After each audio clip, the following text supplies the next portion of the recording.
Online,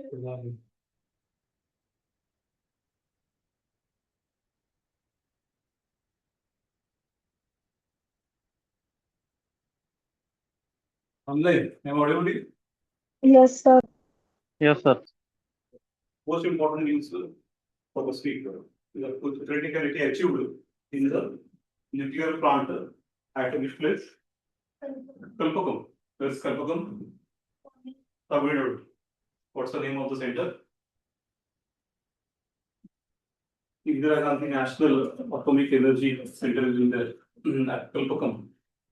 And this is a very important news because this is a plan India has made of its own, of an indigenous way of creating a sustainable nuclear energy.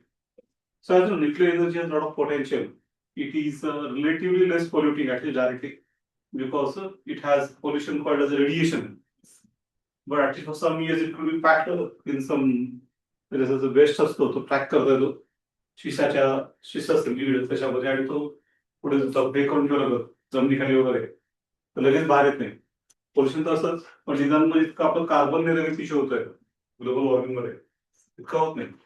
पुन्हा याच्यामध्ये कसं आहे की relatively potential of generating electricity is very high. की uranium is the most fissionable material.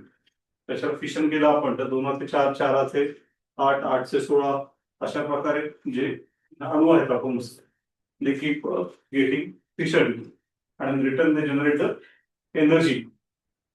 आणि अशा प्रकारे energy जी आहे इतकी आहे की समजा आपण लगेच बर्निंगवर आपण युरेनियम ठेवलं तर वर्षभर भारताला वीज लागेल त्यातनं होऊन जाईल. चमचा बरोबर युरेनियम मिळालं तर पूर्ण दिवसाची गरज बघून जाईल. एवढी जबरदस्त पोटेन्शियल आहे. पण बाकी इश्यू कुठले जे uranium number 1 issue is uranium. Uranium तर देशात आहे साठे पण बरं कुठे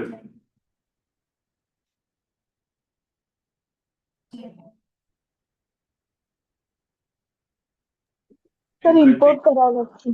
नाही पण कंट्री कुठे Jaduguda in the Jharkhand. Jharkhand.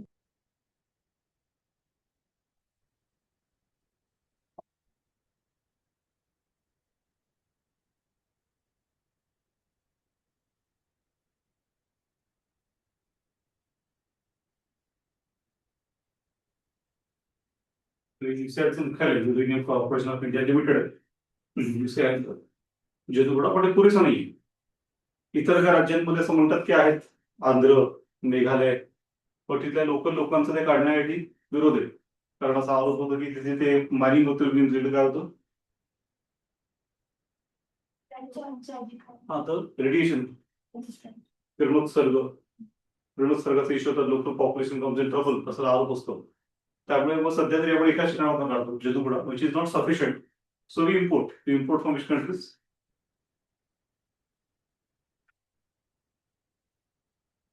uranium import mainly from Canada, Kazakhstan, Australia या देशांना आपण इम्पोर्ट करतो. पण मग सगळे देश जे आहेत ते एक एनएसजी नावाचा एक गट आहे न्यूक्लिअर सप्लाय ग्रुप. न्यूक्लिअरचं जे काही मटेरियल लागतं त्यातलं मेन म्हणजे युरेनियम. मग ते टेक्नॉलॉजी आणि युरेनियम हे ज्यांच्याकडे आहे त्या देशांचा एक गट आहे एनएसजी नावाचा न्यूक्लिअर सप्लाय ग्रुप. आणि त्याचं एक प्रकारचं मोनोपोली की ते न्यूक्लिअर सप्लाय ग्रुप ठरवतं की कोणाला द्यायचं आणि कोणाला नाही. आता कोणाला द्यायचं समजा एनर्जी वगैरे लॉजिकली तर जर टेररिस्ट कंट्री नाहीये टेररिस्ट कंट्री टेक्निकल कोणतीच नसते.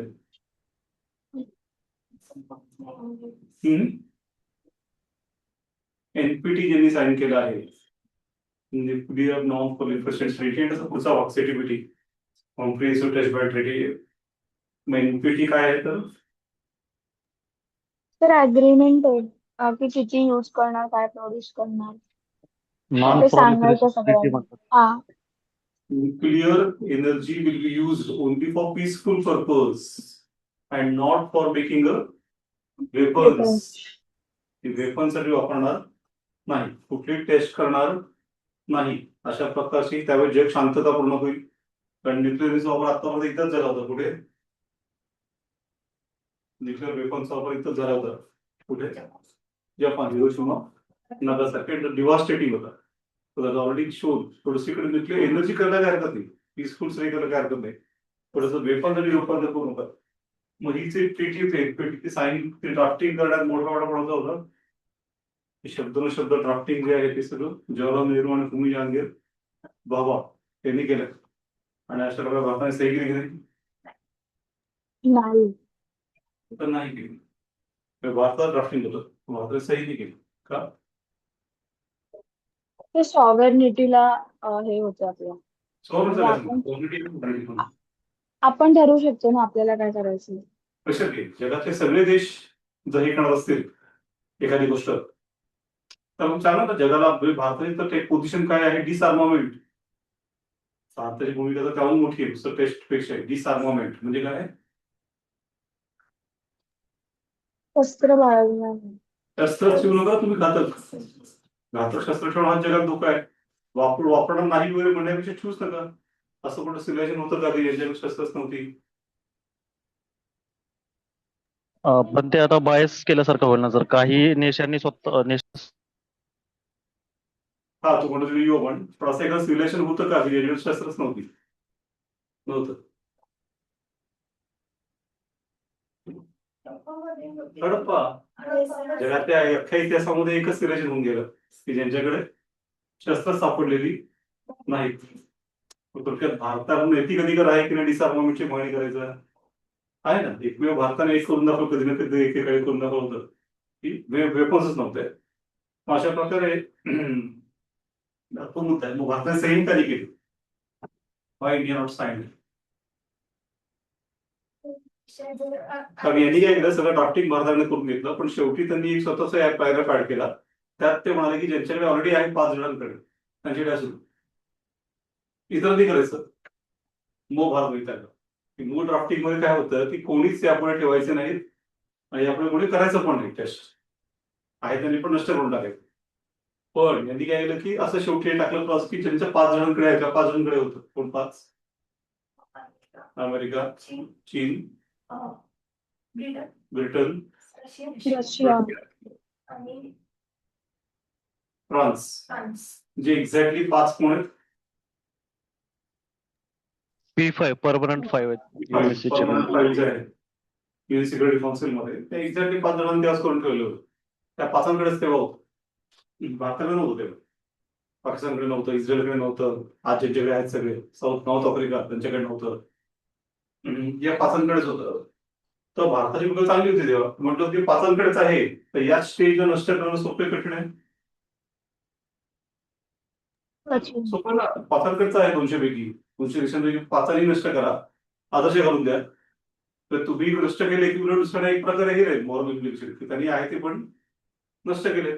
त्यामुळे उद्या कोणी करणार नाही. आणि न्यूक्लिअरचा वापर करत नाही ना, जग करत राहिलं पाहिजे. कशासाठी केला पाहिजे वापर? Energy form. एनर्जी ना. एवढ्या क्षेत्रात एवढं मोठी एनर्जी मिळत असेल तर आता खूप मोठं जगाचं कल्याण होईल, प्रगती होईल विज्ञानातनं. आणि त्यामुळे मानव जातीला गरिबीतनं बाहेर पडता येईल, सोबत आणता येईल. असं ते आयडिया. पण या 5 शेवटचा प्रकार दुसरा की ज्या 5 ते केलं आहे ते असू दे, इतरांनी यापुढे करू नये. मग कारण हे 5 जे आहेत ते जबाबदार देश आहेत. ते आर द रिस्पॉन्सिबल कंट्रीज. मग भारताला भूमिका मान्य झाली का? नाही झाली. का? 5 जबाबदारी म्हणजे आपण कोण आहोत? ते जबाबदार. आपल्या हातामध्ये न्यूक्लिअर वेपन्स म्हणजे काय आहेत? खेळणी आहेत, जे आपण अशी इकडे तिकडे तिकडे तिकडे मारत सुटू आणि जगात धोक्यात आणू. त्या भारताची भूमिका मान्य झाली नाही. भारताने म्हटलं की सगळ्यांनी करावं, काय कोणीच करू नाही ना. जे वाईट आहे तर कोणीच करू नये ना. ते चांगलं असेल तर सगळेच करावं. हा काय प्रकार की काहींनी करावं आणि काहींनी बदल करू नये असं चालणार नाही. म्हणून भारताने मग एनपीटी साईन केलं नाही. भारताने केलेलं आहे म्हणून कोणी साईन केलं नाही? पाकिस्तान. इस्रायलने साईन कशाला साईन करत नाही? त्यामुळे इस्रायलने साईन केली नाही. असे 3 प्रमुख देश तेव्हा गॅप म्हणून उरले.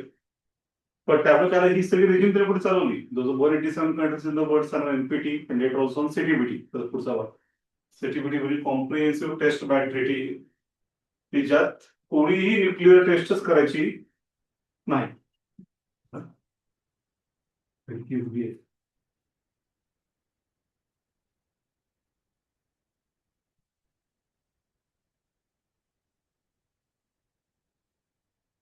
की test nuclear test ban treaty म्हणजे CTBT म्हणजे कॉम्प्रिहेन्सिव्ह टेस्ट बॅन ट्रीटी ही कोणीही टेस्टच करायची नाही. आणि पाचांचं काय ते पण नाही करत. आता तर ठीक आहे ते आम्ही पण नाही करणार, कोर्स करू नये. पण भारताने सही केली की नाही CTBTवर का नाही गेली? नाही का मागचं वेळी ठीक होतं. पीटीच्या वेळी पाचांचा इश्यू होता. आता CTBTच्या वेळी तर ते पण होणार आम्ही करणार नाही एवढं. आम्ही करणार नाही, तुम्ही करू. कोर्स करू. नाही नाही ठीक आहे ना. न्यूक्लिअर वेपन हा जगात धोका आहे की नाही? जग संपवण्याची क्षमता त्याच्यामध्ये आहे. काही क्षमता आहे. बाकी सगळे वेपन परवडले तर तेवढ्या पुरतं स्थानिक हे असतात. तसं न्यूक्लिअरचं नाही. Nuclear has a full potential to end existence of a man itself. की माणसाचं अस्तित्व पुसण्याची क्षमता ही न्यूक्लिअर वेपन्स मध्ये आहे. CTBT मध्ये काय झालं बघत आपण, एक सब क्रिटिकल टेस्ट नावाचा प्रकार असतो.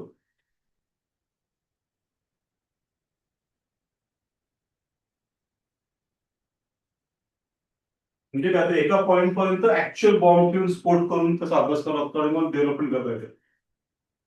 जसं आपण पोखरणमध्ये 2दा केलं. पण त्यानंतर पुढचा टप्पा येतो त्यामुळे सब क्रिटिकल टेस्ट. त्या स्टेजला आला एखादा देश की त्यानंतर आता प्रत्यक्ष बॉम्ब अंडरग्राऊंड लावून त्याचा स्फोट घडवून मग अभ्यास करून पुढचं डेव्हलप करायचं असे गरज पडत नाही. हे सगळं कॉम्प्युटर स्टिम्युलेशन टेक्निकने केलं जातं. की कॉम्प्युटरला असं हे द्यायचं की बाबा असा असा आमचा बॉम्ब आहे, त्याची एवढी एवढी शिडी आहे आणि मग त्याचा कॉम्प्युटरवरच म्हणजे स्क्रीनवर स्फोट करायचा आणि त्याच्यापासून सगळे अभ्यास करायचा की त्याची हीट किती झाली, किती एरियापर्यंत अफेक्ट झालं. त्याने प्रत्यक्ष टेस्ट करायची गरज पडत नाही. म्हणजे पाचांमध्ये ऑलरेडी कुठली क्षमता निर्माण झाली? सब क्रिटिकल टेस्ट. कारण त्यावेळेला पोहोचत पण बाकीचे भारतासारखे देश तिथपर्यंत पोहोचत तेव्हा नव्हते. मग CTBT ट्रिकी होत आहे. म्हणजे काय त्यांचं म्हणणं होतं की बघा आम्ही पण नाही करणार, तुम्ही पण आहोत कोणी सांगितलं तर झालं. पण त्यात काय गमत होती मग ती क्षमता होते ते पुढचं डेव्हलपमेंट करत राहणार होते. नंतर मोठे मोठे बॉम्ब बनवणार अजून घातक आणि आपण मग एवढे बनवायचे नाही. मग यामुळे तर अजून जग कसं होणार की धोका नाही बनलं ना. काही लोकांचे monopoly dominance on the others. काही लोकांचे इतरांवर एक प्रकारे अमेरिका इराण युद्धामध्ये एक प्रकारे हेच पडायला लागले ना आता की इराण मुख्य आरोप काय केला लोकांनी न्यूक्लिअर वेपन न्यूक्लिअर वेपन. इराणचं काय म्हणणं आहे आम्ही शांततेसाठी करतो आहोत. शांततेसाठी एनरिचमेंट केलं तर न्यूक्लिअर ग्रेड ते आम्ही केलंच नाही एनरिचमेंट. आता हे केलंय की नाही केलंय काम करणं शोधायचं की केलंय इराणने की नाही केलं काय कसं कळणार. त्यांची कमिटी असते ना जी चेकिंग करते. लोकांनी एनपीटी साईन केली आहे. They are all under the IAEA international atomic energy agency. मुख्यालय कुठे आहे? व्हिएन्ना इथे आहे. आणि ते वेळोवेळी चेक करतात. एंट्री द्यावी लागते. They go and check the nuclear facilities and check whether the nuclear enrichment is happening to the weapon grade or only energy grade. Energy grade म्हणजे फक्त एनर्जीसाठी मग त्याला फार क्रिटिकल बनावं लागते. पण वेपन ग्रेड न्यूक्लिअर एनरिचमेंट जे आहे ते वेगळ्या लेवलचं असतं. ते करतात की नाही. मग आता काय झालं की IAEA ने आतापर्यंत चेकिंग केलं प्रत्येक वेळी. इराणने प्रत्येक वेळी त्याला चेक करून दिले. चेक न करून प्रश्न आहे तर कुठेही अजूनही IAEA रिपोर्ट दिलाच नाही की इराणने अजून न्यूक्लिअर वेपन ग्रेड एनरिचमेंट केलेली आहे. मग तो म्हणून की अमेरिकेने अटॅक कसा केला तर अमेरिका पण ट्रिकी आहे. त्यांनी दबाव टाकला असं दिसतंय IAEA आणि IAEA ने शेवटचा अहवाल काय दिला त्याच्यानंतर अटॅक केला अमेरिकेने नाही आम्ही सांगू शकत नाही. ते IAEA पण नाही करते. युधिष्ठिर काय म्हणाला होतं द्रोणाचार्यांना नाही का. द्रोणाचार्य युद्धात कोण जगात होते एवढे गुरु सगळ्यांचे पांडवांची हात बेकार झाली. कृष्णाने सल्ला दिला की मुलगा वीक पॉईंट असतो अश्वत्थामा. अश्वत्थामाचा हत्ती एक मारला आणि मग युधिष्ठिर सांगून ठेवलं. आणि काय की सगळ्यांना विचारलं द्रोणाचार्य विश्वास बसेना त्यांचा. पण धर्मराजाकडे गेलो युधिष्ठिर कधी आयुष्यात खोटं बोलाय ना. त्याला विचारलं की खरोखर युधिष्ठिर काय म्हणाला हो अश्वत्थामा मेलाय. आणि मग हळूहळू काय म्हणाला नरोवा कुंजरोवा. तो नर होता का हत्ती होता हे मात्र माहिती पण ते छोटे हळूहळूच म्हणाले. आणि पहिलं वाक्य तो म्हणाले की हो अश्वत्थामा मेला. ते पहिलं वाक्य ऐकूनच द्रोणाचार्य हतबल झाले. एकदम बसून गेले घेऊन पूर्ण आणि त्यांची लढण्याची ताकद सगळी संपुष्टामध्ये आली. मग त्याच्यामुळे पुढे काय झालं तर पुढचा मुद्दा म्हणजे थर्मलचा जो रस होता तो अर्धा फूट उंच चालायचा हवेमध्ये. का? असं हवेत जायचं होतं. तशी चाकं जमिनीला टेकायची नाहीत. सत्यवान ना आयुष्यात कधीच खोटं न बोललं माणूस, पण या प्रसंगानंतर त्याची चाकं खरे टेकली ना. कारण तो सत्य म्हणजे असत्य बोलला असं नाही, पण आज सत्य बोलला ना तो. गरोबा कुंजरोबा. मग तसं आई बरोबर केलं की त्याचा शेवटचा रिपोर्ट हा होता की सांगता येईल सांगता तुम्ही आहात तरी तिकडे आहे याचं कामच सांगणं आहे ना. आहे तर हो सांगा, नाहीतर काहीतरी एक सांगा ना. त्यांचा रिपोर्ट असा होता की सांगता त्या रिपोर्टवर मग युएसने अटॅक केलं की बघा ते म्हणतात की सांगता येत नाही म्हणजे असणार. इराण म्हणते हा का प्रकार ना सांगता येत नाहीचा अर्थ काय असणार ना. असाही अर्थ असतो. आता मग इराणचा मुद्दा काय त्याचा इथे आपण असं म्हणत नाही की इराण पासून तर महात्मा ते करत नसतील, ते करत असतील तिथे सिक्युरिटी. पण त्यांचा काय मुद्दा आहे मग इस्रायलने तयार केलेत ना, मग त्याला थ्रेट आहे ना. मग त्याला जर थ्रेट आहे न्यूक्लिअर वेपन मध्ये काय होतं एखादा न्यूक्लिअर वेपन समोरच्याकडे नाही तर मग तो आहे डोमिनेट करतो. त्यामुळे इराणचं काय म्हणणं आहे त्यातही सांगा तुम्ही बंद करा, आम्ही आमचं बंद करतो ना. त्यांना पण सांगा की तुम्ही तुमचं न्यूक्लिअर वेपन नष्ट करा, आम्ही करतो बंद. तर अमेरिकेचं काय म्हणणं आहे, इस्रायल बद्दल काय बोलायचं नाही. तसं लोकसभेत ते म्हणतात आधारी अंबानीबद्दल काय बोलायचं नाही, त्याचं नावही घ्यायचं. तसं अमेरिकेचं कारण इस्रायल असे कुठलेच केस आहेत करत नाही, तो कशावरच काही ऐकत नाही कोणाचंही. मग त्यांना आम्ही सांगणार नाही, मग त्यांना सांगणार इराण सोबत त्यांना सांगणार नाही तर त्यांनी बनवून ठेवलेत ना. आणि त्याचं थ्रेट टू द इराण. मी that case they require counter threat. Counter threat केलं तर डिटरन्स असं म्हटलं आहे. काउंटर थ्रेटला डिटरन्स म्हणजे काय असतं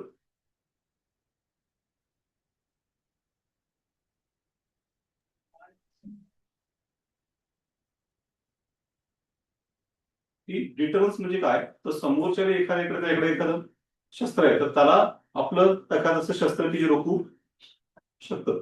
मग आता न्यूक्लिअर रोखू शकणारं शस्त्र कुठले न्यूक्लिअर न्यूक्लिअरच. नाही का. न्यूक्लिअर रोखणारं शस्त्र काय तुम्ही न्यूक्लिअर टाका काही इश्यू नाही टाकला तुम्ही आम्ही आमचं तुमच्या मग त्याला ते बरोबर डिटरन्स म्हणतो. डिटरन्स म्हणजे काय असतं दोघांमध्ये न्यूक्लिअर असेल तर न्यूक्लिअर वॉर होत नाही, कधी धमकी देऊन चालत नाही. पण जसं आता रशिया पुतीन गेले 4 वर्ष काय धमकी देतात युक्रेनला वेळ पडली तर न्यूक्लिअर बॉम्ब टाकेल. पण अशी धमकी देणं कसं देता येते कारण हा ते युक्रेनकडे असतं तर ही धमकी तरी दिली करताना माहिती ना तुम्ही टाकते तुम्हाला पण तुम्ही टाकल्यावर पण युक्रेन टाकणार तुमच्यावर. अशा प्रकारे हा एक मुद्दा डिटरन्सचा. मग इराणचा तो मुद्दा आहे ना की डिटरन्स आमच्याकडे नाहीये, इस्रायलकडे आहे आमच्याकडे नाहीये. मग तुम्ही इस्रायलला सांगा की तुम्ही नष्ट करा.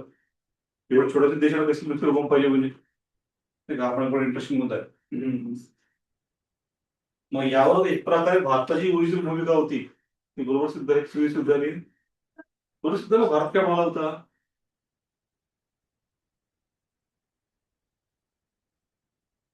रशिया युक्रेन सगळ्यांनी नष्ट करा डिसअर्मॉमेंट न्यूक्लिअर बाकी पण ठेवा पण न्यूक्लिअर सगळ्यांनी नष्ट करणार. न्यूक्लिअर एनर्जी करा सगळ्यांनी, न्यूक्लिअर एनर्जी बद्दल काही म्हणणं नाही. न्यूक्लिअर वेपन नष्टच करून टाका सगळ्यांनी, जग सेफ होईल की नाही. आणि मग एकदा सगळ्यांनी नष्ट केलं की आपोआप समजा फक्त आज इस्रायलकडे असते तर इस्रायलवर पुढे अख्ख्या जगाचा दबाव आला असता की नाही आला असता. जर अख्ख्या जगात फक्त इस्रायलकडे न्यूक्लिअर बॉम्ब असते आज अख्ख्या जगाचा दबाव कोणावर असता इस्रायलवर किंवा कोणीच नाही ठेवलं यांनी काय ठेवलं. पण आज चायनाकडे आहेत की नाही, युएसकडे आहेत की नाही, ब्रिटनकडे आहेत की नाही, फ्रान्सकडे आहेत की नाही, रशियाकडे आहेत की नाही आहेत ना. मग त्या केसमध्ये इस्रायल म्हणजे आमच्याकडे तर चुकीचं तसं तर आम्ही ठेवलं. मग अशा प्रकारे काय होत आहे की पोझिशन नीट न घेतल्यामुळे हे सगळ्या होते. जशी भारताने घेतली, भारताने एक पक्की भूमिका घेतली आणि नंतर भारताने स्वतः न्यूक्लिअर टेस्टिंग केलं वेपन. तर आपण एकीकडे म्हणतो की भारतीय भूमिका होती की डिसआर्ममेंट म्हणजे कोणीही बनवायचेच नाहीत. मग भारताने एका न्यूक्लिअर दोनदा घेतले 74ला पोखरण 1 98ला पोखरण 2 त्याच ठिकाणी दोनदा घेतल्या 74 आणि 98 नंतर घोषित केला आपण की यापुढे आता कधीच आम्ही टेस्ट घेणार नाही. जे achieve केलं. ठीक ठीक ठीक माझं मोशन सब क्रिटिकल टेस्ट पर्यंत आपण पोहोचलेलो. subcritical. Exactly. After the Pokhran 2, we reached at a subcritical level. So at subcritical level, you keep developing the weapons on counter stimulation. There's no need to do actual test. ना. ते आपण आठवतं गोष्टच करून टाकली की आम्ही या टेस्ट आयुष्यात घेणार आहे पुढे नाही शे आपलं नो फर्स्ट यूज पण policy no first use so that's more more stance in is taken वरच्या countries जर use केल्याशिवाय आपण नाही. समोरच्या यूज करायचे आम्ही करणार नाही की दुसऱ्या शब्दामध्ये ज्याच्याकडे न्यूक्लिअर वेपन नाहीये त्याच्यावर तो युजच करणार जे एक प्रकारे मॉरल अँड लॉजिकल ना की जुन्या काळात धर्मयुद्ध खेळत तेव्हा हत्तीवरचा व्यक्ती कोणाशी लढायचा हत्तीशी घोड्यावरचा घोड्याशी पायदळ असेल तर पायदळाशी that is moral wrong right तुम्ही जर उलट काय लढणार तर मग तसं वाचायची भूमिका आहे की ज्यांच्याकडे न्यूक्लिअर वेपन नाही त्यांच्यावर आम्ही वापरणारच नाही दॅट विल बी रॉंग पण बाकी भारताने न्यूक्लिअर वेपन तयार केले याचं कारण काय भारताविरुद्ध होतं ना डिसआर्मामेंटच्या बाजूने होता की कोणीच ठेवू नका तशा भारताने अख्ख्या जगाशी वाकडं घेतलं आणि मग स्वतः गेलं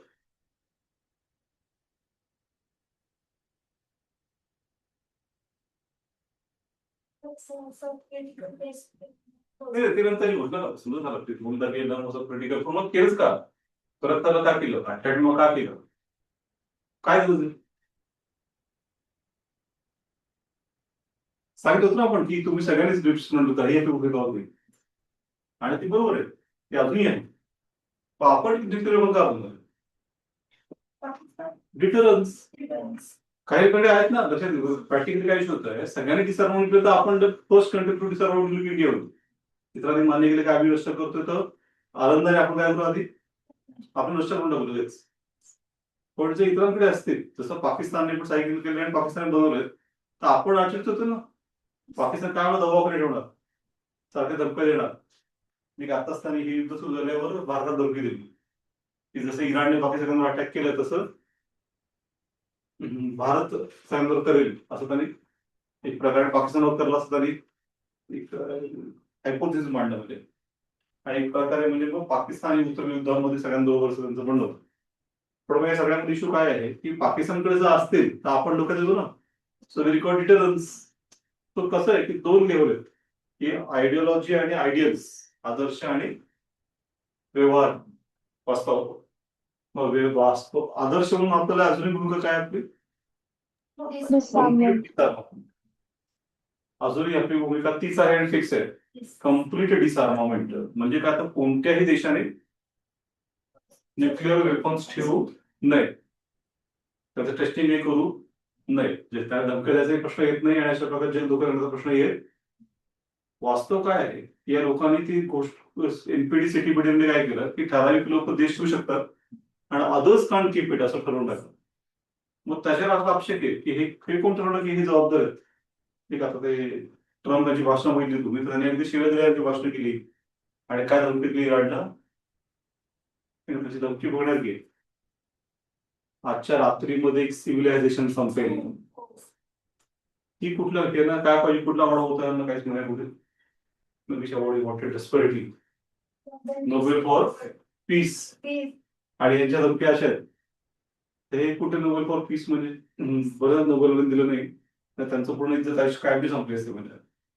तर इराणचं सिव्हिलायझेशन आहे जगातलं जरा जुने सिव्हिलायझेशन पैकी जगातलं पहिले एम्पायर इराणने फॉर्म केलं जगातला आपला धर्म इराणने दिलाय कुठला जगातला पहिला धर्म इस्लाम ख्रिश्चन रिसेंटली आलाय झोराष्ट्रियन हा झोराष्ट्रियन पारशी जगातला पहिला व्हाईस मॅन ज्याला म्हटलं जातं जसा तृष्ट तो तिथलाच म्हणजे जगातला पहिले एम्पायर जगातला पहिला धर्म ज्यांनी दिला तत्वज्ञान ज्यांनी दिलं त्यांना जो 350 वर्ष जुना देश आहे रिसेंटला तो काय म्हणतोय सिव्हिलायझेशन नष्ट करू हा आरोगन्स आला कुठनं नाही का हा मुद्दा आहे असं आरोगन्स आहे आरोगन्स कुठनं आलाय न्यूक्लिअर वेपन्स मग इराणचा मुद्दा एक प्रकारे मग बरोबर आहे हा आरोगन्स सत्न आलाय ना मग त्याचा उपाय काय आरोगन्स हे करायचं असेल रिटर्न्स त्याच्यावर आरोग्य झाला असेल तर आम्ही करतो मग बरोबर तुम्ही बोलाल म्हणजे अशा प्रकारे हा इश्यू आहे त्यामुळे आता हळू भारताला कळलं मात्र की ती भूमिका तर भारताची अजूनही टेक्निकली आहे की कम्प्लीट डिसआर्म होऊन ती तर आता होईल असं दिसत नाहीये. मग त्यावर उपाय काय आता मग आपापले दोन मत वेपन्स, कारण हे लोक तर असेही त्याचं कमी करतील किंवा त्यांचं काही नष्ट करत असं दिसत तर नाहीये. So practically we are also building nuclear weapons आपण बनवले आणि वापर मात्र आपण किती आहेत आपल्याकडे तर त्याचा नंबर आपण सांगत नाही. भारताचं म्हणणं आहे की quality is more important than quantity. एक दुसरं ते असे सगळे लावून ठेवून बटन दाबल्यावर उडणार आहेत अशा स्थितीमध्ये आहेत का ते तसे आपण ठेवतो ते धोकादायक आहे असे ठेवून ते आपण त्याचे वेगळे भाग करून ठेवलेत आणि जेव्हा कधी गरज लागेल तेव्हा ते आपण फटाफट असेंबल करू आणि मग दाबू शकू. पण असे लावून ठेवलेत आणि बटन दाबल्यावर उडतील तशा प्रकारे आपण ठेवलेले ते नाही. तर असं डेंजरस सिलोज मध्ये ते सिलो म्हणजे काय सिलोज म्हणजे अंडरग्राऊंड त्याचे वरती लावून ठेवतात कुठे अंडरग्राऊंडात हवं तेव्हा ते उघडून बाहेर काढून मग आपण जोडून ते फायर करू शकू. कुठल्या ठिकाणी आहे ते आपण क्लिअर केलं नाही पण साधारणतः आपल्याला माहिती आहे लॉजिकली जसं मड आयलंड मध्ये मुंबईजवळ तिथे आपण न्यूक्लिअर वेपन्स होतो तिथे का मड आयलंड म्हणून मुंबईजवळ जेव्हा पाकिस्तानवर डिसाईड करणार की भारतात न्यूक्लिअर बॉम्ब टाकायचा one of the first choice कुठली असणार आहे मुंबई नंतर Delhi. Mumbai. Logically Mumbai terrorist attack मध्ये नेहमीच फर्स्ट चॉईस कुठली असते मुंबई. हायएस्ट टेररिस्ट अटॅक मुंबईवर झाले. न्यूक्लिअर बॉम्ब ते पहिला उपयोग ते मुंबईत करणार का फायनान्शियल कॅपिटल. आणि कॅपिटल दिल्लीत तर उलट माझा लोक गेले तर जेनसी तिथे नाही कारण करत तरी पुढे उलट तसं आणि पण फायदा व्यक्त आहे. मुंबईत असलं ना मुंबई पूर्णपणे फायनान्शियल कॅपिटल आहे. फायनान्शियल रिसोर्स बंद पण एकदा की बाकी काही करू शकत नाही. मुळालंड आहे दिल्लीच्या बाहेर पण आपण ठेवलं दिल्लीवर करू शकतो सेकंड फ्लाय असं ज्या ठिकाणी वाटतं की न्यूक्लिअर बॉम्ब पडू शकतो त्या त्या आजूबाजूला आपण सगळे उभे केले फॅसिलिटीज आणि त्यातनं आपण पण अशा प्रकारे आपलं काय म्हणणं आहे की this quantity is not important but quality is important. Then we have kept it ready but in the such form in which we can assemble it quickly and use असं आपलं म्हणणं आहे. सर्वात जास्त जगात कोणाकडे न्यूक्लिअर वेपन्स रशियाकडे आणि त्या खरोखर रशियाकडे हायएस्ट त्या खरोखर युएसकडे आणि मग कसं आहे की ते कमी करायचं आतापर्यंत ट्रिटी होती पण ती 2026 मध्ये संपली. रशिया युएसची ट्रिटी होती की दोघांनी थोडे तर असे कमी करून सुद्धा काय तेवढे ट्रिटर्स राहतोच कारण जग नष्ट करता अशी क्षमता त्यांची ऑलरेडी आहेच पण आता ती ट्रिटी पुढे लोकांनी रिन्यू केलेली नाही. So that means they are actually going to increase त्याचा उलटा अर्थ होतो की त्याचा वाढवणार किंवा हायड्रोजन बॉम्ब न्यूट्रॉन बॉम्ब असं that going to go to next and next levels. पण असं असेल तर मग one with India's position become more important की मग असलं पाहिजे असं म्हणा. त्यामुळे मग त्या अर्थाने आपण इराणच्या पूर्ण विरुद्ध आहोत का इराणच्या भूमिकेच्या न्यूक्लिअर बद्दल तर नाही ना. इराणला बद्दल बोललं न्यूक्लिअर ठेवू नको इराणच्या म्हणून भारताला अरे आम्ही एनपीडी साईन केली आम्ही सीटीपीडी साईन केली आम्ही चेक करायला आईला अलॉट करतो. भारताने काय केलं काही साईन नाही केलं अलॉट करत नाही काही करत नाही. भारताने ऑलरेडी न्यूक्लिअर बॉम्ब डिक्लेअर्ड म्हणून ठेवलं म्हणजे जो नुसता आरोप त्या संशयावरनं चाललंय तो भारताबद्दल संशय आहे का संशय नाही. भारताने ऑलरेडी करून ठेवलेत कुठल्याही साईन न करता भारताने करून ठेवलेत. त्यामुळे इराणवर लॉजिक अटॅक जस्टिफाईड असेल तर 10 पटीने कोणा जस्टिफाईड आहे इंडियावर. तेच जर कारण असेल तर भारतात 10 पट जस्टिफाईड आहे. भारताने ऑलरेडी डिक्लेअर्ड न्यूक्लिअर बॉम्ब म्हणून ठेवलं. इराणचं तरी सस्पिशियस आहे पण मग इथे भारत तयार आहे की नाही सगळ्याला त्या गोष्टीनं की अटॅक होऊ शकतो.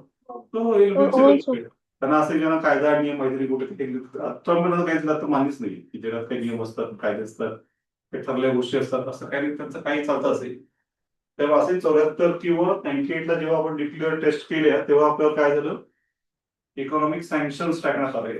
आर्थिक निर्बंध भारताचा व्यापार बंद केला डॉलरमध्ये व्यवहार करायचा नाही असं बरंच आपल्या कॉर्नर केल्याने छळलं. त्या तेव्हा एपीजी करावे कामाने अमेरिकेत चालले होते त्यांना व्हिसा नाकारला अमेरिकेने. त्यांचं म्हणणं पडलं की जे मागच्या तुम्ही अमेरिकेत आला होता त्या तुम्ही लांबून आम्ही कसं टेस्टिंग करतो ते बघितलं आणि त्यातनं तुम्ही शिकलं. त्याच्या डोक्याला हात तरी बघू असं लांबून बघून कधी कळतं कारण त्यातनं काय कळलं भारताला स्वतःच्या विषयावर बनवलं जे काय बनवायचं ते. पण अशा प्रकारे मग छळ केला पण भारतातनं बाहेर आला की नाही तो अमेरिकेला कळलं की भारताला काही फरक पडत भारताचं शेवटपर्यंत जी कल्पना होती ते करून बघितली, पण त्याचा काही फरक पडत नाही पडला. मग शेवटी मग कुठल्या वर्षी ट्रिटी केली इंडिया US न्यूक्लिअर डील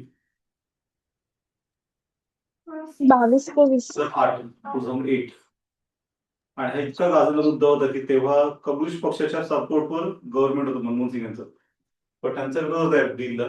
त्यांनी काय केलं ते सपोर्ट काढून घेतला. मनमोहन सिंग यांचा गव्हर्नमेंट पाडायचा प्रयत्न केला, पण लास्ट अमर सिंग नावाचे समाजवादी पक्षाचं तेव्हा त्यांनी सपोर्ट समाजवादी पक्षाचा दिला आणि त्याचं सरकार पडलं नाही, अविश्वास वाढला होता. पण मनमोहन सिंग यांनी सगळं आपलं म्हणजे राजकीय करिअर पण आणलं होतं डीलसाठी, आणि अशा प्रकारे गव्हर्नमेंट पडायची वेळ त्यांनी पडवलं आणि ते डील केलंच. त्याला इतका गाजला की त्याच्यामुळे 2009ची इलेक्शन जी आहे काँग्रेस जिंकली. 4 पेक्षा जास्त तर नाही मिळाले तेव्हा, आणि कुठली तेव्हा स्लोगन होती मग त्यांना सिंग इज किंग. मनमोहन सिंग एक प्रकारे किंग ठरले त्या काळात, तिथे ज्या प्रकारे निर्णय दाखवला. आणि अशा प्रकारे अख्ख्या जगात युएसने फक्त एक इस्रायल सोडला तर एकच खऱ्या अर्थाने अपवाद केला, कोण? भारत. मध्ये सगळ्या कॅबिनेट त्यांच्या दिलं ब्रॅकेटमध्ये हे सगळे जगाला नियम की जो न्यूक्लिअर हे करेल त्याला हे ते ते ते ते प्रत्येक ठिकाणी ब्रॅकेटमध्ये काय दिलं एक्सेप्ट इंडिया. येथे कुठेच निर्बंध भारताला लागू होणार नाहीत. अशा प्रकारे ती 2008ची ट्रिटी केली आपण, त्याला 1, 2, 3 ट्रिटी असे म्हणतात. इंडिया US न्यूक्लिअर डील असं म्हटलं तर, की ज्याच्यामुळे काय झालं की युएसने आपल्या धोरणामध्ये अपवाद केलं भारताला. इस्रायलला अपवाद म्हणजे इस्रायल मुळेच कशाचं साईज करत नाही, त्यामुळे मग इस्रायल एक डायरेक्ट अपवादच आहे. पण भारत हा एक प्रॉपर देश आहे की जो सगळ्या याच्यात आहे, पण युएसने आपला अपवाद करून टाकलं होतं.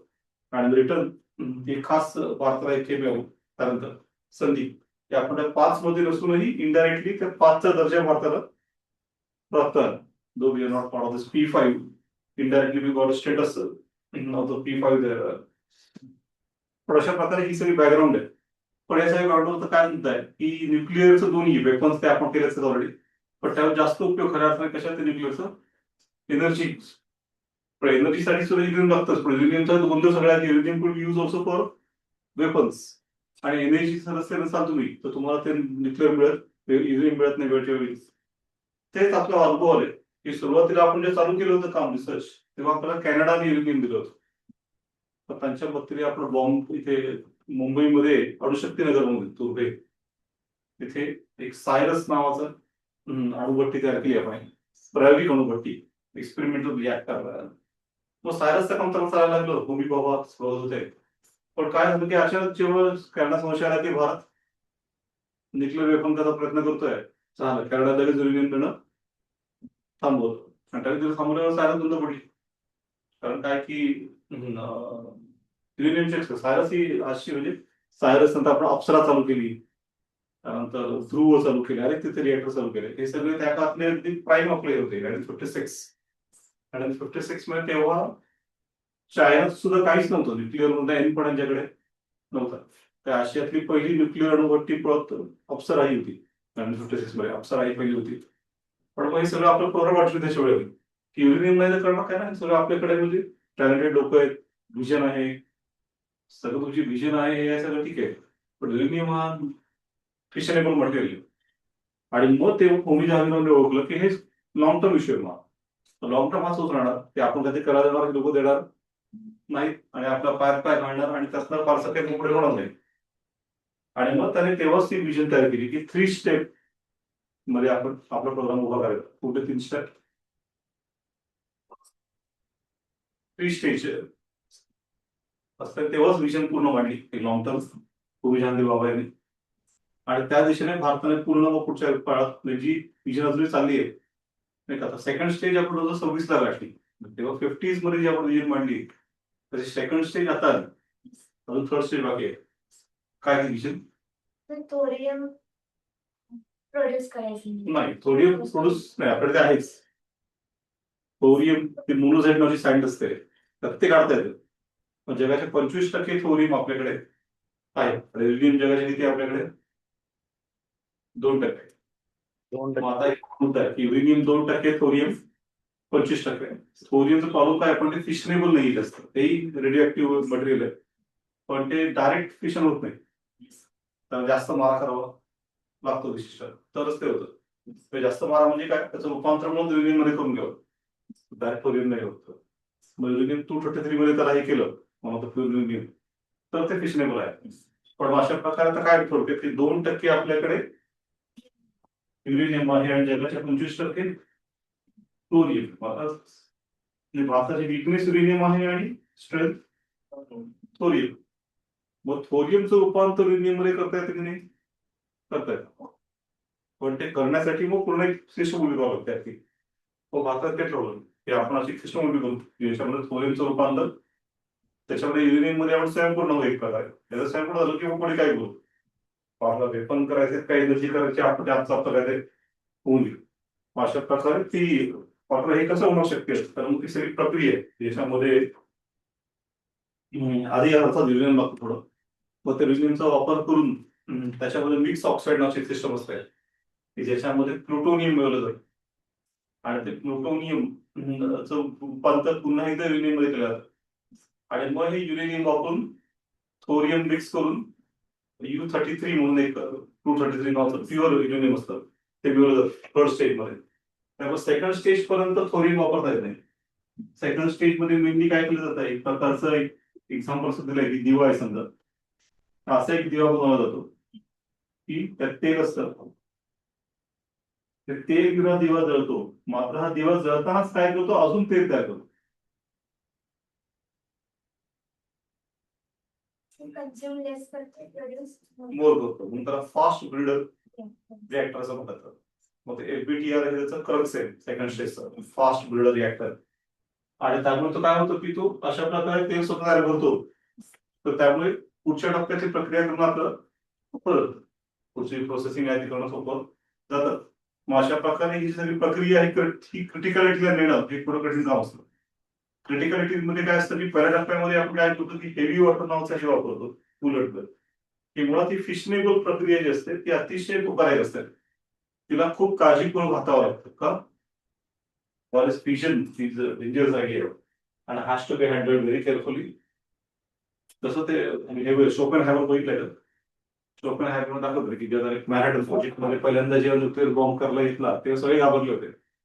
पण सगळ्यांचं ते टेक्निकली सायंटिफिकली तर असं होतं की एकदा फिशन चालू केलं की थांबवता येत नाही. मग जवळ 4 8 16 32 32 64 असं ते, आणि असं कडकं अख्खं जग संपू शकतं.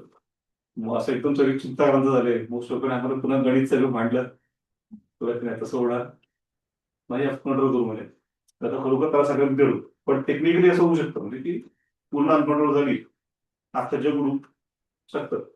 मग त्या प्रक्रियेला कंट्रोल करणं हा माझा प्रकार असतो. मग त्याने प्रामुख्याने हेवी वॉटर वापरलं जातं. तर आता ही जी सेकंड स्टेज आहे याच्यात हेवी वॉटर वापरत नाही. काय वापरतात, सोडियम, लिक्विड सोडियम वापर. Liquid sodium. आणि लिक्विड सोडियम हे कुलंटच्या ऐवजी अजून ते वेगाने प्रवाह पुढे येतं, तर ते कुलंट नाहीच ऍक्च्युअली, ते अजून वेग वाढवतात.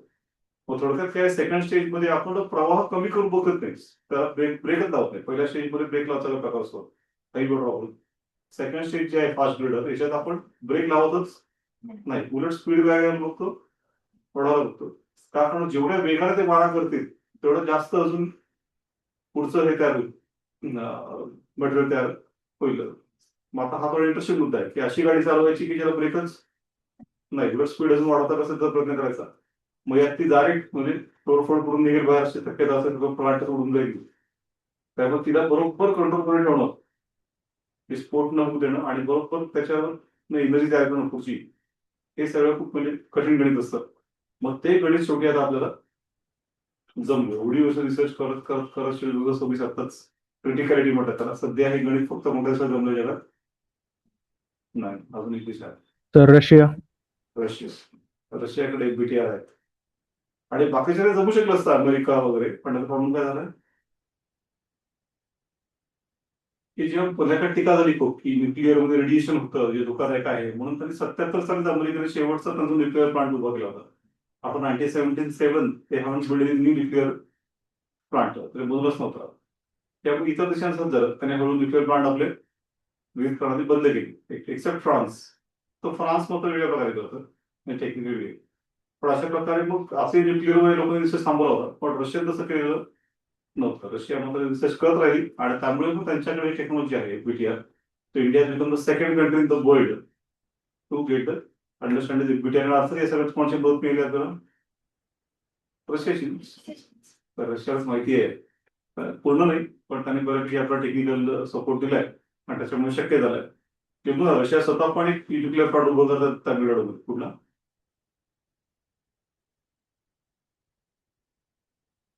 कुन्ननकुलम. तामिळनाडूमध्ये कुन्ननकुलम या ठिकाणी रशियाचं म्हणजे टेक्नॉलॉजीवाला प्लांट आहे. तर मग आता ही सगळी क्रिटिकलिटी अचीव्ह झाली, त्याचा अर्थ आता आपण now once this technology is like build up, then now त्याच बिग पोटेन्शियल. की आपलं असं टार्गेट आहे 2047 पर्यंत 500 गिगावॅट इलेक्ट्रिसिटी तयार करायचं. कारण सध्या आपण 100 गिगावॅट मध्ये तयार करतो. त्यातली 8%च फक्त न्यूक्लिअर, फक्त 8% एवढं न्यूक्लिअर आहे. तर मग आता 100 गिगावॅट वर किती जायचं आपल्याला? 500. 100 500 म्हणजे 5 पट प्रकारची आवश्यकताकडे इकॉनॉमिकल प्रमाणामध्ये आपले एक्सपांड होणार आहे, विकसित व्हायचं, डेव्हलप. तर energy is one of the most crucial idea. पण आता 100 वरून 500 येताना can you depend upon the fossil fuels? No, No. ते आणि बाकी मग कोळसा वगैरे आहे, पण त्याला पण डिपेंड्स आहे. Even that has environmental issues of its own. त्यामुळे यातल्या 500 पैकी काही भाग तरी 100 गिगावॅट कोणी संपवला हे केला पाहिजे, उचलला पाहिजे. Nuclear Nuclear. 2047 पर्यंत 100 गिगावॅट होऊन द्यावं न्यूक्लिअर. तिथपर्यंत घेतलं तर बाकीचे मिळून आपण 400 गिगावॅट करू. मग थोडक्यात 1/5 आपलं टार्गेट आहे की हे न्यूक्लिअरकडनं आलं पाहिजे. आपण सगळ्यात एकाच देशावर सगळे स्टेक्स लावत नाही की फक्त न्यूक्लिअर, फक्त कोल, फक्त हायड्रोजन, फक्त रिन्युएबल एनर्जी, विंड, सोलार असं आपण करतो का? तर नाही. आपण ठरवलं की आपण आपलं एनर्जी मिक्स कसं ठेवायचं, डिस्ट्रीब्युटेड ठेवायचं. म्हणजे नॅचरल गॅस पण वापरायचा, एलपीजी पण वापरायचा, डिझेलही वापरायचं, पेट्रोलही वापरायचं, सोलारही वापरायचं, विंड पण वापरायचं, टायडल एनर्जी आहे, थर्मल एनर्जी आहे, औष्णिक, त्या सगळ्या प्रकारच्या गोष्टी वापरायच्या. आणि त्यातलं मग 20% वाटा न्यूक्लिअरकडे द्यायचा असं आपण ठरवलं. आणि त्याच्यासाठी ही सगळी आता म्हणजे खूप महत्वाची गोष्ट आपण त्याची केली असं म्हणतात. याच्यामुळे आता अशा प्रकारचे प्लांट तयार करायचे असं आपलं प्लान आहे 500 मेगावॅटचे. 500 मेगावॅटचे 2 प्लांट आता लगेच आपण तिथेच प्लॅन करू. कुठे? तर कल्पकम येथे immediately started to have plants, 2 plants तिथे.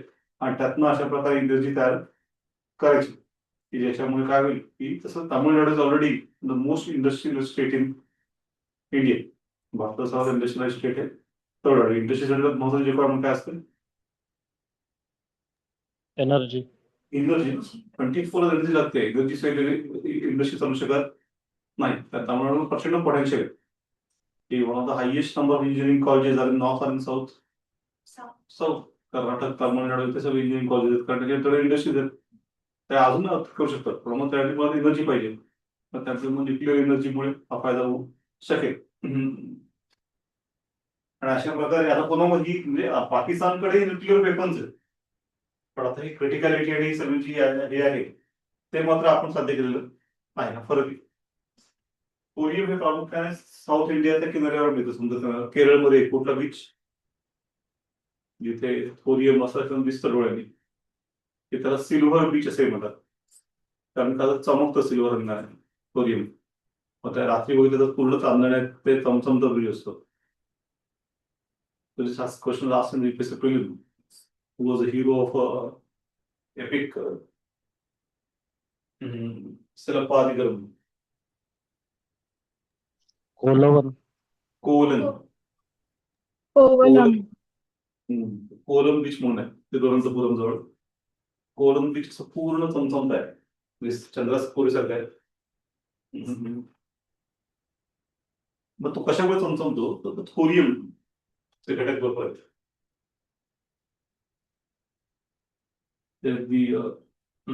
ते रेडिओ ऍक्टिव्ह असतं होतं दोघांना वगैरे, पण थोरियम बरोबर आहे भारतात थोडक्यात. त्यामुळे थोरियमचा वापर आपण करू शकलो तर दॅट विल बी बिग ब्रेक थ्रू. सो ही overall story, you go through the details of it. थोडंसं डिटेल तुम्ही गेम थ्रू करा.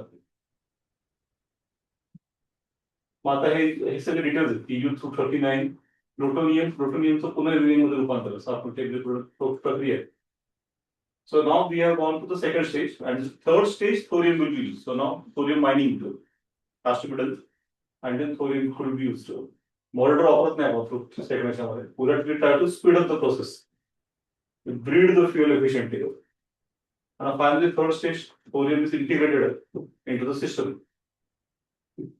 So this fast breeder reactor is a pride of Kalpakam, असं म्हटलेलं आहे.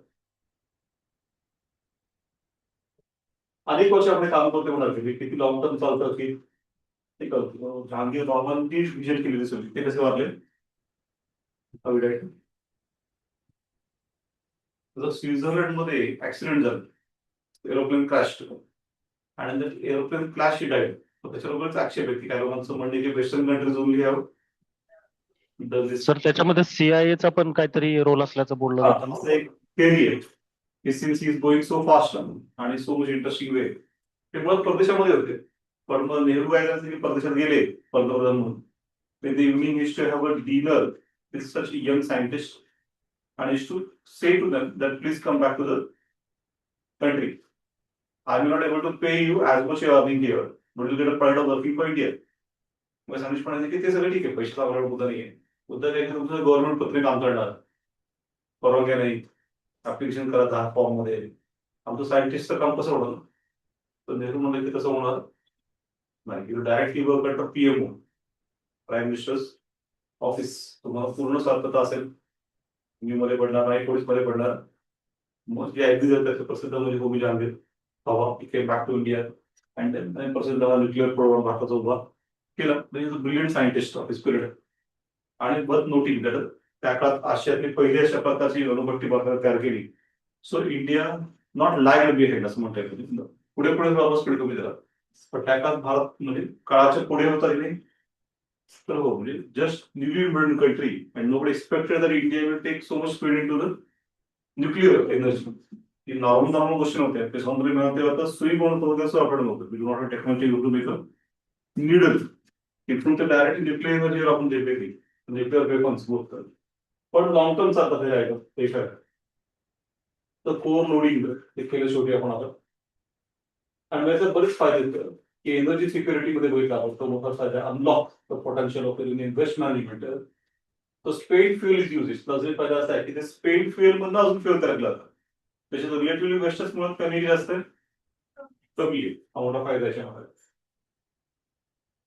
Doubling time, the key concept of FBR is the doubling time, the time required to produce excess high plutonium to start a second identical reactor. थोडक्यात ते एका प्रक्रियेत दुसरी प्रक्रिया चालू केली जाते मोठी. मग तो एक मोठ्या ह्याच्यामध्ये ऍडव्हान्टेज आहे. तर की कॉम्पोनंट्स ऑफ एक्झाम्पल ते फिसाईल मटेरियल कुठले आहेत, फर्टाईल मटेरियल कुठले आहेत, असं समजा एक्झामसाठी येऊ शकतं की plutonium 239 is a fissile material. Fertile मध्ये युरेनियम 238 आहे. Neutron energy fast neutrons are used. Safety features are passive cooling system designed to handle the high reactivity of liquid. So they will answer what is but safety features are incorporated into it. आपल्या महाराष्ट्रामध्ये कुठला पहिला जग देशात पहिला plant टाकला दिवसचा. We are using energy Maharashtra Tarapur. आणि तारापूरचा पण अजूनही चाललाय आणि it is already generated from 1971. तेव्हापासून आपण ईव्हीज वापरतोय, पण त्याचा धोका दिसलेला नाही. So that's a good example. एवढ्या वर्षानंतर आता आपण म्हणू शकतो की nuclear energy is safe and usable. We are already using it for more than 50 years now. हा, आता ते हे झालं. त्याचे काही प्रश्न आहेत? तर मग सेकंड इश्यू जो तो म्हणजे CEC, chief election Commission removal. So first time in the last 78 years, first time after independence, the proposal came for removal of CEC. त्याच्या आधी कधी 78 वर्षामध्ये झालेलं नव्हतं. पण मग आता ज्ञानेश कुमार यांच्यावर असं आरोप केलं की ते आहेच त्याच्या प्रकारचे व्यक्ती की जे पूर्णपणे एकतर्फी झाले आणि he not giving importance to opposition parties and their grievances. Already opposition has accused Mamata Banerjee जो SIR चाललाय हा पूर्णपणे is to finish the voting core of the position. म्हणे ते काढून टाकतायत लाखो लोकांना. आता बंगालमध्ये 92 लाख लोकांना हलवलं लिस्टमधून. पण बीजेपीचं म्हणणं आहे की 2 कोटी लोक युपीचे काढलेत. आता खरं सांगा तर हे कसं आहे की मध्येच माझ्यासारखं की राहुल गांधीने मोठे मोठे प्रेस कॉन्फरन्स घेऊन न्यूट्रॉन बॉम्ब, हायड्रोजन बॉम्ब काय टाकलं होतं त्याने.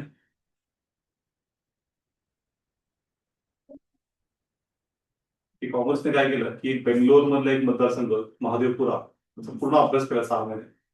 बारीक बारीक बारीक आणि टाकून दिलं की ते एकट्या महादेवपुरा या मतदारसंघामध्ये 1 लाखाहून जास्त गपलं ते. एका विधानसभा मतदारसंघात स्टेट लेजिस्लेटिव्ह 1 लाखाहून जास्त गपलं ते.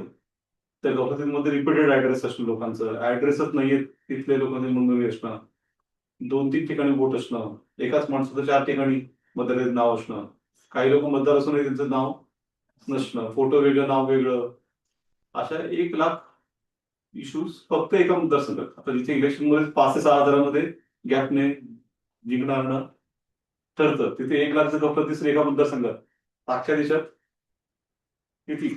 मग तसं म्हणणं पडलं की त्याचा डायरेक्ट आरोप नाही केला की वोट चोरी आहे, पण इंटरनेट असा आरोप केला की सगळ्या गप्प ठेवतात गव्हर्नमेंट. का आता काढायला पाहिजे ना की एखादा व्यक्ती मिळाला तर त्याचं नाव काढून टाकलं पाहिजे, हे काढत नाहीत. तो 150 वर्ष झाला, 200 वर्ष झाला तरी जिवंत असं नाव ठेवायचं. तर मग त्याचा आरोप होता की सगळं मुद्दामून करते कोण, मुद्दामून अपडेट करत नाही लिस्ट. पण मग त्याचं गव्हर्नमेंटने काय केलं मग उलट आहे का SIR नावाची काढली लिस्ट कमिशन आहे, स्पेशल इंटेन्सिव्ह रिव्हिजन, आणि 10,000 सगळं रिव्हिजन करायला घेतल्यावर काय झालं मग ऑपोजिशन उलट्याच्या मोडमध्ये आली की थांबवा. आता काय झालं की राहुल गांधी बोलले की तुम्ही करत नाही म्हणून सगळं होतंय. आता इलेक्शन कमिशन करते ते म्हणतात की तुम्ही आता म्हणताय तर कशाला करताय. आता सत्य काय आहे दोघांमधलं. आणि आता राहुल गांधी आता पुढे येत नाही ते होणार काय, कारण त्यात ते कुठल्याच प्रॉब्लेम होणार ना. आता त्यांचा काय मुद्दा होता की हे रिव्हिजन करत नाही त्यामुळे असं गोंधळ होत आहेत आणि थोडं एक प्रकारचे संशय निर्माण होतो की ही प्रक्रिया इतपत चांगली बरोबर आहे. पण आता रिव्हिजन करायला घेतल्यावर तर ही कमी फ्रंट गव्हर्नमेंट काय म्हणतात तुमची पार्टी होती म्हणून तर त्याला घेतली. पण ममता बॅनर्जी एअरफोर्स पार्टी घेऊन त्यांचं काय म्हणणं आहे त्यांची बाजू आहे असं नाही, त्यांची बाजू काय.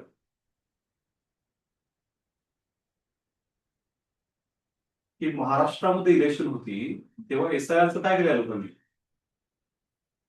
पुढे ढकलली, इलेक्शन नंतर घेऊन म्हणाले. आणि बंगालमध्ये काय केलं, इलेक्शन तोंडावर SIR घेऊ नका असं म्हणणं येत्या म्हणत घेतलं पाहिजे. समजा रिव्हिजन लिस्ट रिलीज केली पाहिजे ना, पुढे पहिल्यांदा काढलं पाहिजे.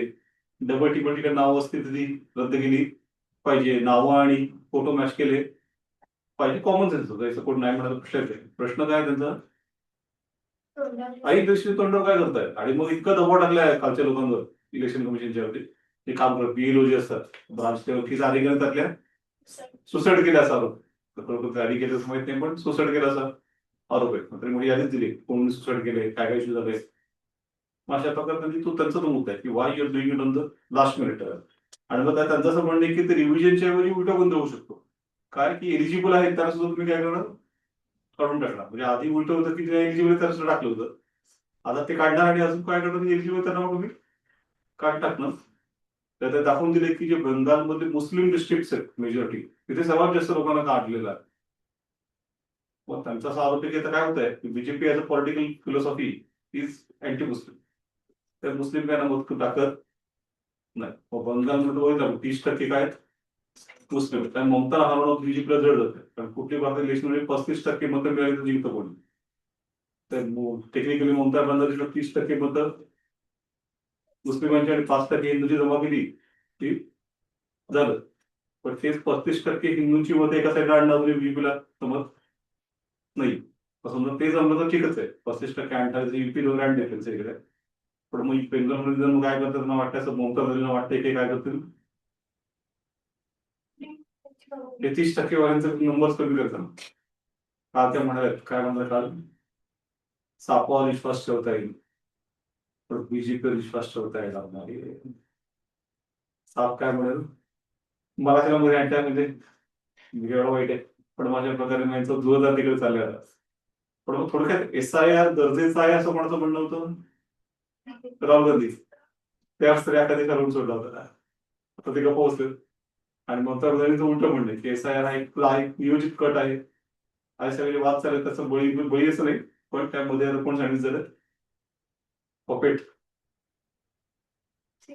गणेश कुमार नाही का, गणेश कुमार CEC ना, चीफ इलेक्शन कमिशनर.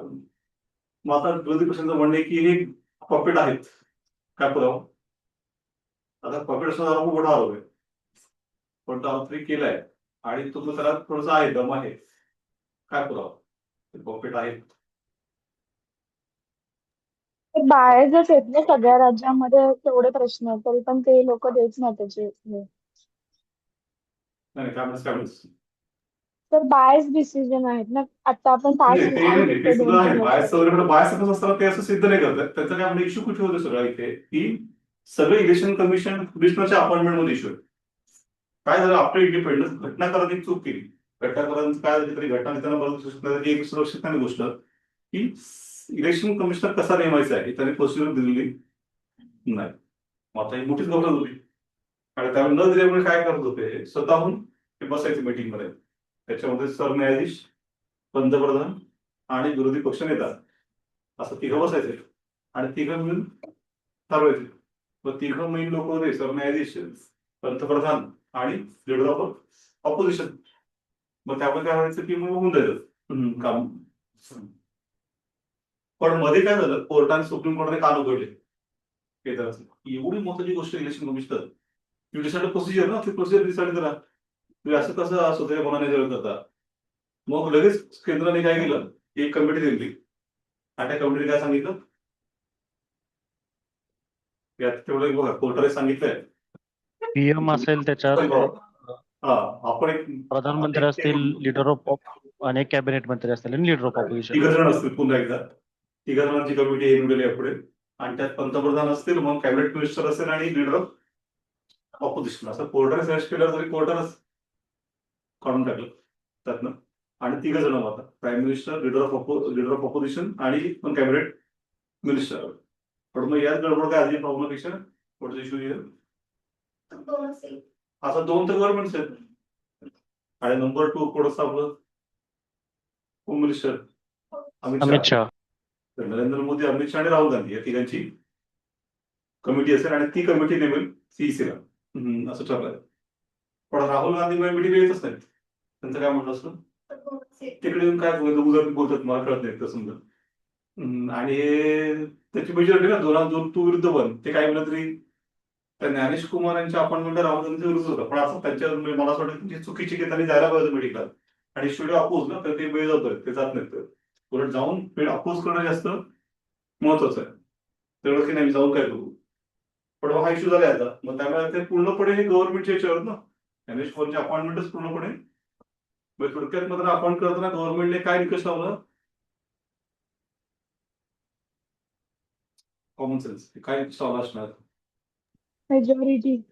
नाही नाही, निकष काय की जो पूर्ण आपण सांगू तसं हे तिघ असते. Chief justice, leader of opposition आणि प्राईम मिनिस्टर कमिटी असते. तर कुठे निकष लावला असताना असा व्यक्ती जो आजपर्यंत त्याच्यावर कोणी असा आरोप झाला नाही की तो बायस्ड आहे, करप्ट आहे, एका बाजूला चुकला आहे, असा माणूस निवडच्या पर्याय करतो. तिघांनाही म्हणणे झालं पाहिजे ना, ज्युडिशरी, प्राईम मिनिस्टर आणि लीडर ऑफ ऑपोजिशन. त्यामुळे असा एक रत्न शोधूनच त्याला पर्यायच नव्हता. आता रत्न शोधायची गरज नाहीये. आता ही दगड शोधायचा, त्याला काय म्हणून डिक्लेअर करायचं, तोच रत्न आहे. मग दगड शोधायचा म्हणजे काय, असा माणूस शोधायचा की जो पूर्णपणे आपल्या ऐकण्यातला आहे. मग आता समजा पुढचं लॉजिक की असं कोण असणार पूर्णपणे जे आपल्या ऐकतील, असा एखादा ब्युरोक्रॅट, त्याचा मुलगा किंवा मुलगी UPSC देऊन सर्व्हिसमध्ये आहे का, ज्ञानेश कुमारांची तर मुलगी आणि जावई करायचं, कुठे पोस्टिंग द्यायची पुन्हा पुढे ना. मग ज्ञानेश कुमार तसं आहे की नाही, त्यांची मुलगी आणि जावई दोघंही आहेत. जावई पण आहे. बरोबर त्यांनी लोक चालवलंय. त्यामुळे हा आरोप होत आहे की ज्ञानेश कुमार जे आहेत पूर्णपणे पॉकेट आहेत वरूनच्या हातामध्ये. गव्हर्नमेंट म्हणत त्याचं बरोबर आहे. आता पण मला ज्ञानेश कुमारच्या हातामध्ये काही नसतं. म्हणजे also think called as ECs, election commissioners, ते किती असतात ते 2 जण असतात त्यामुळे सीईसी प्लस दोघं आणि तिघांमध्ये निर्णय घेतात. पण आता त्यातही गोंधळ असा आहे की तिघांपैकी कॉन्स्टिट्युशनल स्टेटस कोणाला आहे? फक्त सीईसी फक्त कॉन्स्टिट्युशनल स्टेटस नाही. त्यामुळे जरी ते निर्णय तिघा मिळून घेतात तरी सुद्धा पुन्हा असं नाही की ते इक्वल आहेत. सीईसी फक्त कॉन्स्टिट्युशनल आहे. इथं दोघं नाही येतं. रिमूव्हल मध्ये पण सीईसीचं रिमूव्हल प्रोसिजर आहे. या दोघांना डायरेक्टली प्रेसिडेंट काढू शकतो. एक्झिक्युटिव्ह ऑर्डर प्रेसिडेंट ऑर्डर काढता येतं. मग अशा प्रकारे ते त्यात नाही कोण नाही येत. मग त्यामुळे ते असले तरी सुद्धा मग त्याला सुद्धा अशा प्रकारे मॅनेज करणं एक प्रकारे सोपं आहे. तेवढं काही कठीण नाहीये. आणि मग सीईसी मॅनेज असेल तर म्हणजे दोघं आहे. मग असं सगळं आरोप आहे. या सगळ्यात कितपत खरं कितपत ते खोटं सांगता येत नाही. पण नाही ज्ञानेश कुमारांवर ते आरोप कसे वाढले जात नाही कधी जेव्हा ते राहुल गांधी बॉम्ब पडले होते असं असं झालंय त्या ते मागितले होते की तुम्ही सीसीटीव्ही दाखवा मतदार केंद्रातले. तर इलेक्शन कमिशन म्हणलं की दाखवणार नाही का?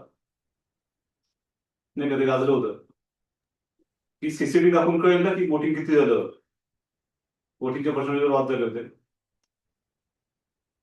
खरोखर मग तेवढं झाले का कमी झाले का तुम्ही बोगस वोटिंग केली असा वाद झाला तर खूप सोपं आहे. सीसीटीव्ही बघा तर त्यात पोहोचतात लगेच किती लोकांनी मतदान केलं ते मोजायला बघा मॅच होते की नाही. मग सीसीटीव्ही मागितल्यावर काय म्हणाले ज्ञानेश त्यांना कुमार? सीसीटीव्ही मागितलं त्यांनी प्रेस कॉन्फरन्स मध्ये बोलले की आपकी माता और बहनों का व्हिडिओ दिखाना साझा Exactly. करता है. की तुमच्या माता आणि बहिणी येतात तिथे मतदार केंद्रावर त्यांची प्रायव्हसी जी आहे ती धोक्यात येईल ना. असं कसं आम्ही सीसीटीव्ही घेऊ शकतो? तर नाही होत तसं. म्हणजे इंटरेस्टिंग मुद्दा आहे ना की मतदार केंद्र हे बेडरूम आहे का सार्वजनिक ठिकाण आहे? सार्वजनिक ठिकाण आहे ना. ते काय हे थोडीच प्रायव्हेट हे थोडीच आहे. आणि मग तिथेच असं बेडरूम असेल तर तिथेच कसं सीसीटीव्ही लावले मग? सीसीटीव्ही लावलेच तर सार्वजनिक ठिकाण आहे आणि त्याचा नंतर आपण वापर करता आला पाहिजे म्हणून लावले ना. तिथं बघता आलं पाहिजे बरोबर. आणि हे कारण घेऊन त्यांनी ते देणं नाकारलं. मग विरोधी पक्ष कोर्टात गेल्यावर काय केलं?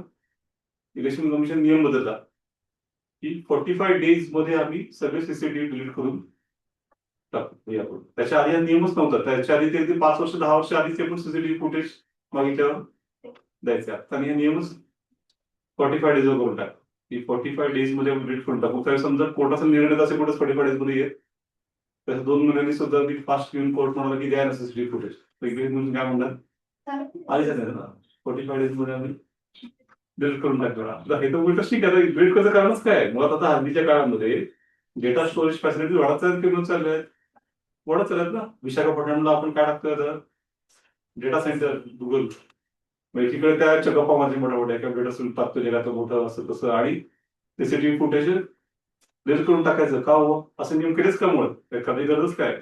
पण असं केलं ते काय त्यातले सगळे संशय जे आहेत ते वाढत चालत आणि त्यातनं मग वाद चाललाय.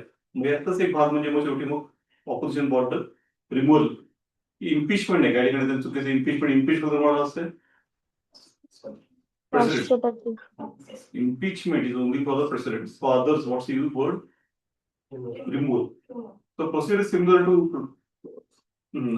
president only. पण ते जे वर्ड आहे तो रिमूव्हल असं असतो काढून टाकणं.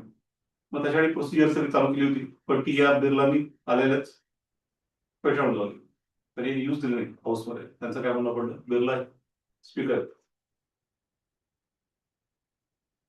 त्यांचं म्हणणं पडलं की अशा प्रकारचे प्रोसेस ऑर्गनायझेशन एक विशिष्ट आरोपांचं एक लागतं लेवल कॉन्स्टिट्युशनल हे खूप मोठे गुन्हे केलेत तशी या आरोपांमध्ये नाही लेवल होती.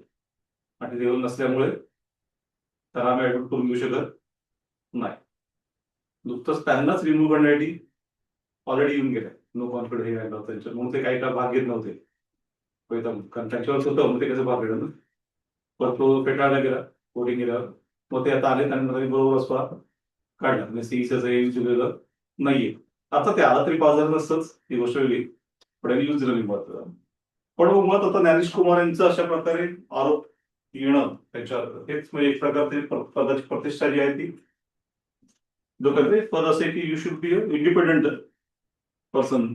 एक हाय पोस्ट आहे की ज्याच्यावर व्यक्ती जो आहे त्याने अतिशय म्हणजे कसं वागलं पाहिजे अनबायस्ड असलं पाहिजे तसं तुम्ही वाटलं पाहिजे आणि स्वतःची प्रतिष्ठा ठेवली सेशन होतं की इन सेशन इलेक्शन ते गाजले होते. काय म्हणाले की I eat the election at my breakfast. ब्रेकफास्टला politicians I eat the politicians at my breakfast politician पासून खात होते. तर तुम्ही महत्व देत नाही. एकदा आपलं गोष्टीला किस्सा होता, राहुल गांधींनी राजीव गांधी पंतप्रधानांनी त्यांना बोलवलं भेटायला ते गेले की नाही आणि गेलं. एक व्हिडिओ दाखवला तुला मागे त्यात ते होतं त्यांचं तिथे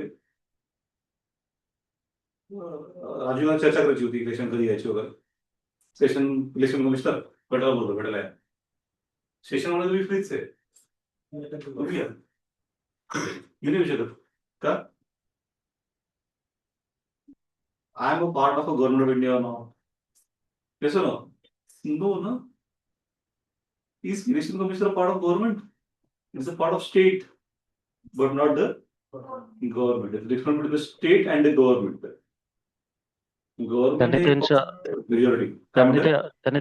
त्यांनी त्यांच्या एका इंटरव्ह्यू मध्ये पण स्टेटमेंट दिलं होतं की I am the election commissioner of India, not the government of India. Exactly, and not a part of government of India. They're part of government of India. नहीं. Judiciary part. Is it a judiciary part of government of India? No. It's a part of Indian state, but not part of government of India. Government हा वेगळा प्रकार आहे. Government हे 3 ब्रांचेसचे असतात, judiciary, legislative आणि executive. तर त्या कशामध्ये असतं?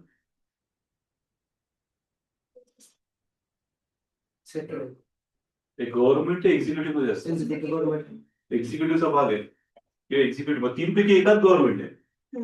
बाकी 2 मध्ये म्हणजे लेजिस्लेचर आणि ज्युडिशियरी हे पुढे वेगळे प्रकार आहेत. आणि त्यामुळे मग त्यांचं काय म्हणणं होतं की मी फ्रीच आहे, पण तुम्ही म्हणाले ना if he goes to meet prime minister what's meaning.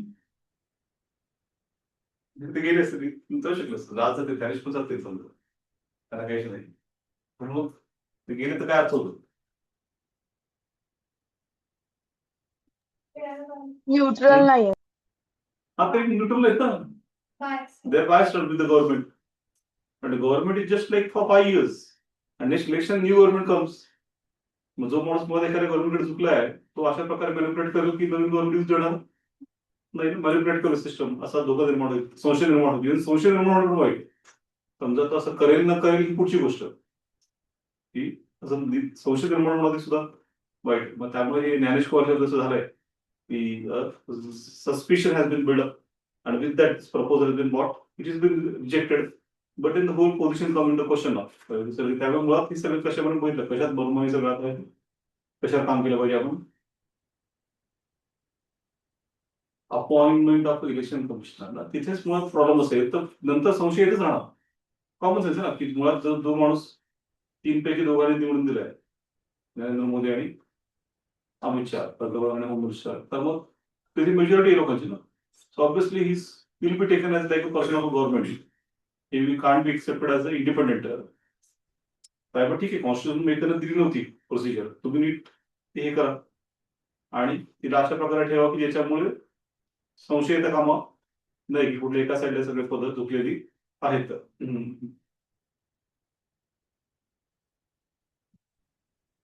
Ground of removal अर्थ प्रूव्ड मिसबिहेवियर आणि इनकॅपॅसिटी. आता त्याच्याबाबत समजा दोन्ही म्हणता येईल थोडं प्रॉब्लेम की proved misbehaviour in types of incapacity in the sense that the answers he give की CCTV footage can't be given because women also come and vote.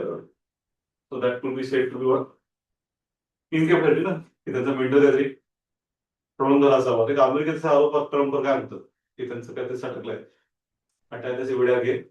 मग हा त्यांचा पहिल्या टर्म मध्ये पण झाला होता. मग काय प्रोसिजर होती काय, डॉक्टरकडनं पुढे चेकिंग करत मिनिटं तशी त्यांची केली होती पेशंट असताना, पण इंडस्ट्री सुद्धा की नाही त्यांचं आहे बरोबर त्याच नाही थोडक्यात. तर सेकंड टर्म मध्ये 4थ्या वर्षी झाली होती. आता पहिल्या वर्षात त्यांनी वेळ आणलेली आहे, पुन्हा त्यांची मेंटल चेकिंग करायची वेळ आली की यांचं स्थिर आहे की नाही. मग तसं हे जे उत्तर देतात ज्ञानेश कुमार त्यांची उत्तर बघून परवा एका IAS ऑफिसरला पण त्यांनी गो होम वगैरे अशी स्टेटमेंट केलं त्यांच्यासोबत इलेक्शन कमिशनर. हा, बंगालचे एक IAS ऑफिसर होते त्यांच्याकडे. पण आहे ना मग या लोकांचे चेक केले पाहिजे तर ते चुकीचं नाही आहे. इट्स नॉट लाईक म्हणजे होऊ शकतं ना शिस्त लेवलला माणसाला फक्त शारीरिक आजार होतो असं काही नाही, मनसे पडतात मग ते चेक केले पाहिजे. Impeachment like process impeachment like procedure असतं. So a motion has to be passed by both the houses require special majority. So majority of total membership of the house. So 543. मग त्याचं मेजॉरिटी किती येते 272. 272 plus 1 273 आणि plus जितके हजाराची voting आहेत त्याच्या special majority that is 2/3. One of the most difficult and nearly impossible. जरी आणलं असतं तरी काय झालं नसते गोष्टी. पण मग ते आणलं की अशा प्रकारे प्रपोजल येणं हेच एक प्रकारे त्याच्यावर करिअरवर क्वेश्चन आहे निश्चितच. Significant event offer recently win the parliament rejected the motion. ते केले शेवटी रिजेक्ट राधाकृष्णन यांनी राज्यसभेत जे केलं आणि इकडे बिर्लांनी रिजेक्ट केलंय. The presiding officer ruled that a notice does not demonstrate this behavior as required by Article 324(5) and 124(4). They emphasize that administrative disagreement of the political perceptions do not meet the highest constitutional power of the remote. त्यांचं म्हणणे की सिर्फ political perception आहेत. हे सगळं वाटतं ममता बॅनर्जी राहुल गांधींना की गणेश कुमार बायस्ड आहेत, but that is their perception. It may not be a reality. It's like beyond the constitutional power. आणि बाकी बघितलं ईसी वेगळे आहेत इलेक्शन कमिशनर त्यांना डायरेक्ट काढतात. सीईसी ची पोझिशन वेगळी आहे. सगळं 2023 मध्ये नवीन रूल त्यांनी हे केलं तयार बघितले त्या आता सगळ्या गोंधळ मुळातच आहे की ज्याच्यामध्ये 3 people prime minister 1 cabinet minister आणि लीडर ऑफ ऑपोजिशन. आणि independence concerns critics argue that because of selection committee dominated by the executive, prime minister, cabinet minister and leader of the opposition, the independence of the office is threatened. In the removal of procedure remains difficult. त्याच्यात अजून बारीक गेलो आपण तर post मागची term होती मोदी 1 तेव्हा तो ऑपोजिशन लीडर नव्हता का त्याच्यामुळे 10% असलं पाहिजे हाऊसच्या. तेव्हा काँग्रेसचे 55 फक्त 10% किती असले पाहिजे 45 होते. 45 असल्यामुळे ते 10% होत नव्हते. सो 5 वर्ष भारताला लीडर. आता खरं तर हा एक प्रोसिजर आहे, असं काय फिक्स नियम नाही. They could have appointed one person, agreed to Rahul Gandhi that time as the leader of opposition. मग त्या काळात केसमध्ये तर मग मीटिंग मध्ये 3 पण नाहीत मग दोघच ना, कारण लीडर ऑफ ऑपोजिशन काय तर मग दोघच the home minister and prime minister ते डिसाईड करणार. आता यावेळेला तरी जर of course 99 people Congress and so there is a leader of opposition been given to him. पण मग ती सगळी चेंज करणं हे त्याच्यामध्ये उपाय आहे असं म्हणतात.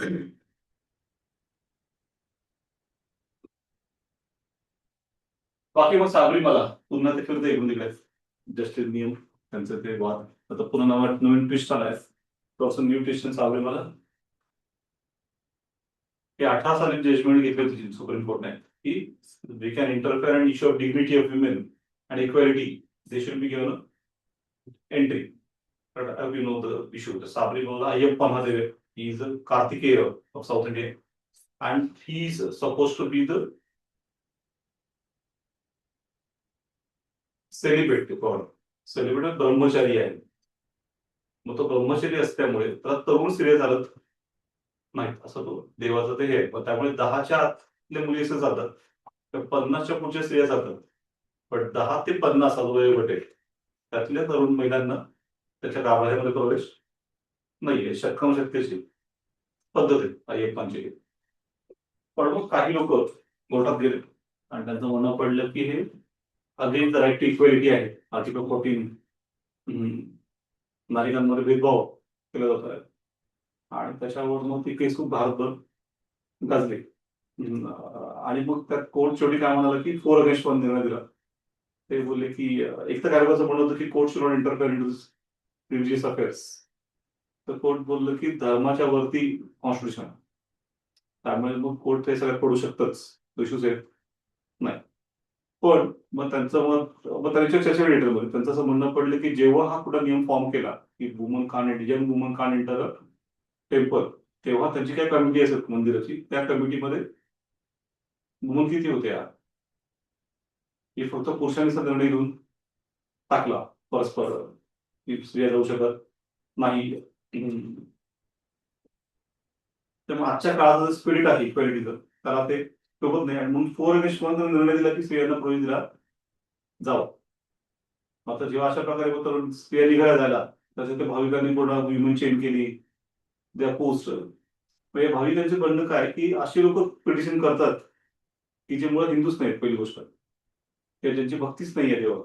मग त्याची भक्ती मध्ये येतच कशाला म्हणतात, हा आमच्या भक्तिभावाचा प्रश्न आहे. त्या मंदिरांचं म्हणणं असं आहे की आम्ही असं म्हणत नाही की जगभरच्या मंदिरांमध्ये असं करा, त्या सगळ्या मंदिरांमध्ये असं करा. हा देव वेगळा आहे, त्याचं ते विशिष्ट पद्धत हे आहे, ब्रह्मचर्य असल्याचं हे आहे. आणि त्यामुळे मग तिथे फक्त असं आहे, बाकी सगळ्या मंदिरांमध्ये असं आहे असं काही नाही, काही त्रास यांचं होणं नाहीये. मग त्यामुळे मग हे आहे म्हणजे व्हरायटी आहे प्रकारची, एक वैविध्य आहे. ते वैविध्याचा भाग आहे. अशी पण मंदिरं आहेत की जिथे फक्त स्त्रियांनाच प्रवेश आहे, पुरुषांनाही. त्यामुळे तुम्ही हा जो निर्णय देताय त्याच्यात याचा अजून धरलंय की फक्त स्त्रियांना हे केलं गेलं. तर तसं नाही, अनेक ठिकाणी 64 मंदिर असतात, त्या 64 मंदिरांमध्ये फक्त स्त्रियांना प्रवेश असतो, पुरुषांना नसतो. मग तशा प्रकारे मग तो तिथे पुन्हा म्हणायचं की अन्याय होतोय. मग त्यामुळे काय झालं की मग तेव्हाचं जे गव्हर्नमेंट होतं म्हणजे आजही आहे एलडीएफ लेफ्ट, त्यांनी भूमिका घेतली होती की नाही, जो कोर्टाने वर्डिक्ट दिला आहे ते will give the entry to the women. पण टेम्पल ट्रस्ट आणि कन्झर्वेटिव्ह लोक बोलले की म्हणजे जे विरोध करतोय म्हणजे नाही, आम्ही प्रवेश करू देणार, तर मारामार व्हायची वेळ आली. तर त्या प्रॅक्टिकल लेवलला प्रवेश मिळाला नाहीच. प्रॅक्टिकली काय झालं, आता त्यामध्ये अजून काही काय घटना घडल्या की एक अभिनेत्री काय म्हणाली केरळमधली की मी मुंडन करून केलं होतं तिरुपतीला गेली होती, त्यानंतर मी डायरेक्टली मंदिरात जाऊन दर्शन घेऊन आली. तर मुंडन केल्यावर लयच कळत नाही स्त्री कोण पुरुष कोण, आणि तुम्ही पुरुषाचे कपडे घातले होते तर ती आता हे तर आता घटना होऊ शकतं. स्पेशली काय एवढी एवढी गर्दी येते तर खरोखर कोण पुरुष कोण स्त्री असं काय फिक्स करता येत नाही. पण अशा प्रकारे म्हणजे आता समजा हे ब्रिज मध्ये बघा, ब्रिज ऑलरेडी झालंच आहे, मग काय प्रॉब्लेम आहे असं बघा. मग आता पुन्हा ट्विस्ट असा आलाय की आता कोर्टाने आपली भूमिका बदलली. त्या बदल्याच्या दिशेने आहे, पण बदलच्या दिशेने आहे. कोर्ट आता काय म्हणतं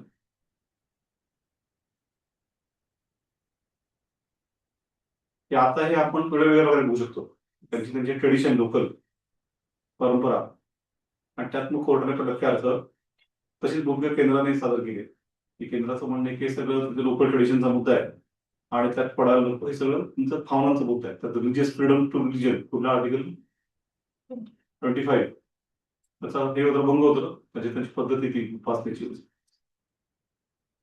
कारण मग तुम्ही अशा प्रकारे करता तर मशिदीमध्ये स्त्रियांना प्रवेश नाही नमाज पडायला, मग तिथे काय तुम्ही हे करत त्या कोर्टाचं काय म्हणणं पडवलं नाही का. काही आर्ग्युमेंट आपल्याला वॉटर बॉटल म्हणजे काय, असं काहीतरी काढलं की लगेच मग ऑपोजिशन नाही करत की तुम्ही त्यांना काय सांगत इथेच का, हिंदूच का प्रत्येक वेळी तुम्ही फॉलो करता नाही का. महाराष्ट्र सुद्धा शनी मंदिर आहे, शनी शिंगणापूर, तर चौथऱ्यावर स्त्रियांना प्रवेश नव्हता. मग तृप्ती देसाई वगैरे महिला गेल्या आणि त्यात चौथऱ्यावर जाऊन बसल्याच काय केली शेवटी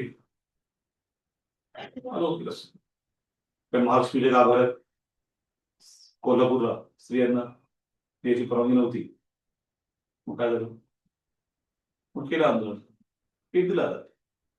मग आता असं म्हणजे काय महाराष्ट्रात तरी काय होतं की केलं आंदोलन केल्यावर मग जातो महाराष्ट्रात समजा प्रोग्रेसिव्ह आयडिया असं तर. पण मग केरळमध्ये याच्यावर मोठा वाद झाला. केरळवरच कन्झर्वेटिव्ह राज्य आहे आणि त्याचं म्हणणं की सगळं इंटरफेरन्स आहे आमच्या सिस्टममध्ये. की हाजी अलीला पण मजारीपर्यंत स्त्रियांना जाऊ देत नव्हतं. पूर्वी परवानगी होती, पण मधल्या काळात काही लोकांनी बंद केली. तिथे आंदोलन केल्यावर मग शेवटी परवानगी दिली. तेव्हा आपल्याकडे अशा प्रकारचे आंदोलन झाल्यावर शेवटी मग दिल्यात परवानगी. असं काही झालं नाही की म्हणजे थांबल्यात. पण शाबरी विमाच्या बाबतीत मात्र आता पुन्हा ट्विस्ट आला आहे. So how to see it, हे कसं बघायचं. त्याच्या दुसरी बाजू अशी की समजा म्हणलं की नाही परंपरा आहे, तर परंपराच म्हटली तर सती पण काय होती, परंपरा होती ना. मग तिथे आर्टिकल 25 राईट टू रिलिजन म्हणजे धार्मिक परंपरा आहे सती, आणि म्हणून सती चालू ठेवली पाहिजे नाही का. असं उलटी आपण हे करायला लागलो तर पुन्हा गोंधळ. त्या देवदासी पद्धती आता तर चालू होती. जटा आली, जे केस एखादे गुंतले तर डायरेक्टली देवीला सोडून द्यायचं येईल मला, आणि मग देवदासी म्हणून पुढे लावून द्यायचं देवाची गाडी, मग आयुष्यभर देवदासी म्हणून जायचं. मग या सगळ्या मुली कुंडण खाण्यात म्हणजे आता पुण्यामध्ये कुठे बुधवारपेठ मुंबईमध्ये कामाठी पुरा म्हणून आहे. मग ते सगळ्या मुली कुठल्या तरुण मुली तर ते मूळच्या लहानपणी देवदासी म्हणून सोडलेलं आहे. मग आता खरं तर जटा आली तर काय केलं पाहिजे ते कार्यकर्त्यांनी महाराष्ट्रातल्या केलं मग ते कापून टाकली पाहिजे. आणि विंचरले पण आहेत केस हम्म. का जटा येतात जटामध्ये कधी गुंतात काय गुंतात ते लावलं नाही ना तुम्ही विंचरलं नाही वेगवेगळी केस तर ते म्हणा ना का त्या देवीने बोलवलंय तर जटा आधी म्हणजे देवीने बोललं नाही जटा आली म्हणजे तुम्ही काळजी घेतली नाहीत ना मग ते जटा कापून टाकतात ते लोक बाकीचे केस बरोबर हे करतात मग परत केशू आहेत तसं म्हणून आणूनच महाराष्ट्रात मोठं केलं कार्यकर्त्यांनी आणि तर पद्धतशीर ते प्रत्येक ठिकाणी करत करत त्यांनी प्रथा सगळी बंद पाडली. मग परत असं असतं ना पुन्हा हे मुलांच्या बाबतीत नाही करत कुटुंबाच्या बाबतीत करतात स्कूलच्या बाबतीत कारण बसला फॅमिलीचं कसं असतं की मुलगा हवाय पण मुलगी नकोय मग अशा प्रकारच्या नावाखाली मुलींना सोडून द्यायचं. मग अशा प्रकारे सगळे इश्यूज जे आहेत त्याच्यामुळे हा मुद्दा येतो की परंपरा या सगळ्यात चांगल्या होत्या सगळ्या आहे का असं काही चांगल्या परंपरा होत्या निसर्ग सांभाळून देवराई ठेवणं वनराई देवराई चांगली वाईट आहे हे चांगलं उत्कृष्ट परंपरा आहे. त्या चांगल्या परंपराही आहेत प्रश्नच नाहीये पण सगळ्याच परंपरा चांगल्या होत्या का नाही ते आपण काय केलं पाहिजे आता चांगल्या परंपरा टिकवून ठेवल्या पाहिजे एवढ्या पाहिजे देवराई अजून प्रोत्साहन दिलं पाहिजे चांगल्या आयडिया ठेवा पण ज्या वाईट परंपरा आहेत चुकीच्या परंपरा आहेत त्या मात्र बंद केल्या पाहिजे चर्चा करून हे करून हिंसा न करता आणि पटवून देऊ पटवायचा प्रयत्न केला पण पटलं नाही ऐकलं तर मात्र काय देईल एका लिमिट नंतर ऐकत नाही म्हणून मग तुम्ही चालू ठेवणार असं मला चालू शकत नाही. मग हा कुठला मुद्दा असतो तो संविधानिक नैतिकता विरुद्ध पारंपरिक नैतिकता constitutional morality versus traditional morality असा म्हणतात. मग आंबेडकरांचं म्हणणं होतं की सगळ्या गोष्टी कशा झाल्या पाहिजे कॉन्स्टिट्युशनल मोरॅलिटी. आता हे जे म्हणतायत की स्त्रियांना पुढे जायचं नाही त्यांचं काय लॉजिक असतं ट्रेडिशनल मोरॅलिटी वेगवेगळी. आता हा जो वाद आहे हा कसा आपण सोडवतो त्याच्यावर आपलं बरंच काही म्हणजे भवितव्य आहे. From that aspect, this all discussion is very interesting.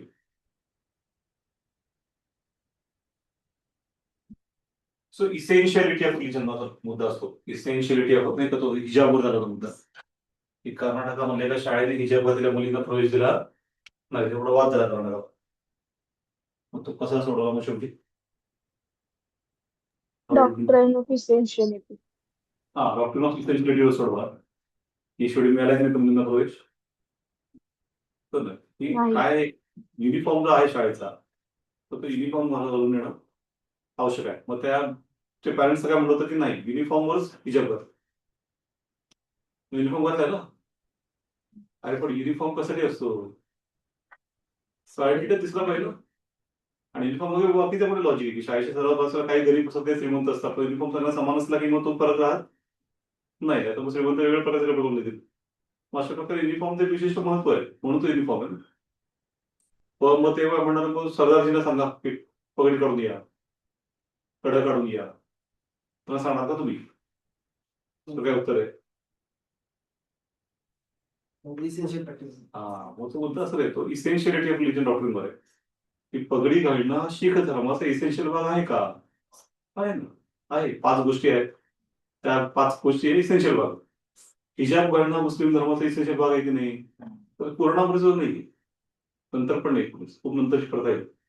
मग असं असेल तर मग नाहीये तर मग कोणी म्हणायला की नाही आमच्या धर्माचा भाग आहे म्हणून आम्ही करावं लागेल आम्हाला आणि पुढे आमचं होऊ शकत नाही असं चालणार नाही. शाळेचं युनिफॉर्मचं ठरलं आहे तर युनिफॉर्म पुन्हा शाळेत ठरलं तर तिथे समजा रस्त्यावर हिजाब बरोबर म्हणते का किंवा कॉलेजमध्ये सुद्धा असं युनिफॉर्म झालं की नाही तिथे करा तिथे काही शिकू पण शाळेचं युनिफॉर्म ठरलाय तर मग शाळेत चालणार नाही. अशा प्रकारे कुठंच आपली हिजाबचा उल्लेख नाही आलेला आहे कशामध्ये आपण आतापर्यंत जेवढी हिस्ट्री रीड केली नाही का नाही अरब देशांमध्ये काहीच नाही ना तिथे ती परंपरा निर्माण झाली कारण तिथे वाळू उडते सारखी ते वाळू खूप असे बारीक बारीक कण असतात त्या पूर्ण अंग झाकलं जाईल अशा प्रकारचे कपडे घालावे लागतातच पुरुषांना पण आणि स्त्रियांना पण. मग ते तरी अरबांचे ड्रेस आहेत ते हिजाब सारखेच आहेत पांढरे असतात मग ते असं प्रकार तिथली परंपरा आहे कारण तिथे काय बावंट आहे आपण आवडत राहतात का तुम्हाला हा एक पुढे इंटरेस्टिंग इश्यू असतो म्हणजे की तिथल्या परंपरा आहेत त्या चुकीच्या बरोबर नाही चुकीच्या नाही आहेत तिथले लोकल आहे त्याचा धर्माशी पुन्हा काही संबंध करत नाही तर त्या धर्माचे काय संबंध हे तर खूप बरोबरची अंडरस्टँडिंग झाली की इस्लाम म्हणजे सगळ्यात हिजाब करून इस्लाम आहे तुमचं फेथ आहे ना. मग फेथ ही एक भावनिक कल्पना आहे त्या कपड्यांची कल्पना आहे.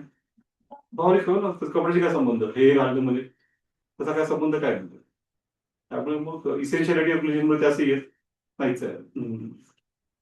हे शेंडी नाही का तो ऋषिकेश वैद्यची केस असते तर त्या ऋषिकेश वैद्यला ती शेंडी कापू नका असं त्यांना म्हणजे आणि मग कोर्टाने म्हटलं घेऊ नका कापू तो सध्या आरोपी आहे ना. मग आता हे चुकीचे करतं ना. शेंडी एसेन्शियल भाग आहे की नाही माझा नाही ना 99% हिंदूंकडे शेंडी येण्याचा प्रकारच मग कसं काय नाही कापू द्यायची म्हणजे तो जो आरोपी आहे नाही ना म्हणजे ब्राह्मणांचा वेगळा धर्म आहे का मग ठीक आहे काय हरकत आहे तसं डिक्लेअर केलं पाहिजे की ब्राह्मणांचा वेगळा धर्म आहे त्याचा बाकीच्या धर्माशी काय संबंध मग तसं तर त्यांनी कुठे देवळात जाऊन पूजा अर्चा करू नाही मग का कारण त्यांचा वेगळा धर्म असेल तर या वेगळ्या धर्मात यावंच करा म्हणतो अशा प्रकारे थोडक्यात काय आहे, तर हे विषय सोडवणं रिलेटिव्हली सोपं आहे कुठल्या डॉक्टर वापरून डॉक्टर ऑफ इसेन्शियलिटी ऑफ रिलीजन की तुम्ही जी काही आग्रह धरताय ती गोष्ट तुम्ही धर्माचा एसेन्शियल भाग आहे का असेल ठीक आहे पण नसेल तर तुम्ही दावे करू नका हे केल्याशिवाय आमचा धर्म पुढे असं जसं शेंडी कापली तर आमचा धर्म पुढे की गुन्हेगार आहे तर शेंडी कापू द्यायची असं चालणार नाही तशा प्रकारे गुन्हा आपण करायला लागलो ते इश्यू येतात.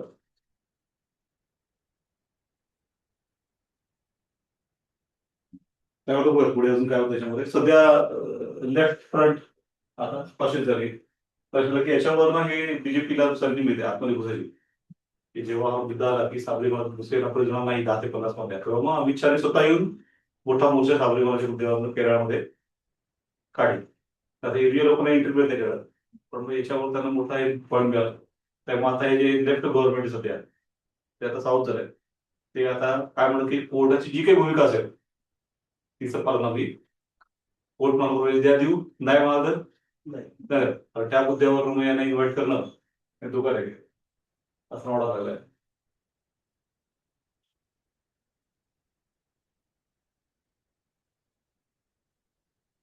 गव्हर्नमेंट सध्या आता इनिशियल सपोर्ट होता नंतर करंट अप्रोच त्यांनी थोडा आता हे घेतलाय बदला अप्रोच घेतलाय की काही पुश नाही करायचं मध्ये.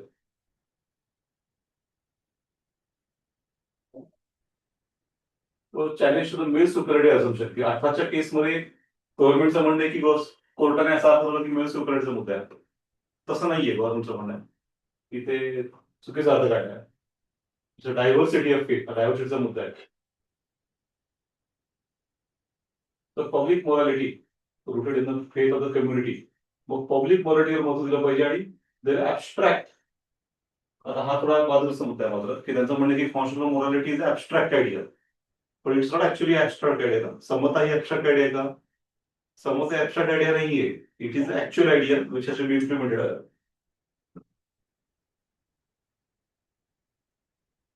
पुढचं महत्वाचं या आठवड्यातलं महत्वाचं म्हणजे CAPF act 2016 central arm police forces हे काय झालं की as you know the army is to fight for the country but doesn't mean that army defend the borders. Defending borders is a day-to-day task and it is not assigned to the army directly. Army आतमध्ये असते देशाच्या तयारी करतं लढायची आणि लढणं आहे त्यांचं काम पण बॉर्डर सुरक्षा करणं हे त्यांचं काम नाही का असू शकत. So for borders we had separate organisation so therefore CAPF Central Armed Police Forces which are work under which ministry Home Ministry but army work under defence म्हणजे दोन वेगळ्या गोष्टी आहेत. मग पाकिस्तान जी बॉर्डर आहे आपली ती कोण हे करतं BSF border security force Bangladesh नाही बीएसएफ दोन्हीकडे तर पाकिस्तान होतो तो त्यामुळे दोन्हीकडे बीएसएफ बॉर्डर सिक्युरिटी फोर्स त्यामुळे मग सर्वात ऍक्टिव्ह असलेली बीएसएफच आहे कारण पाकिस्तान कीप इट ऍक्टिव्ह होते असं आहे.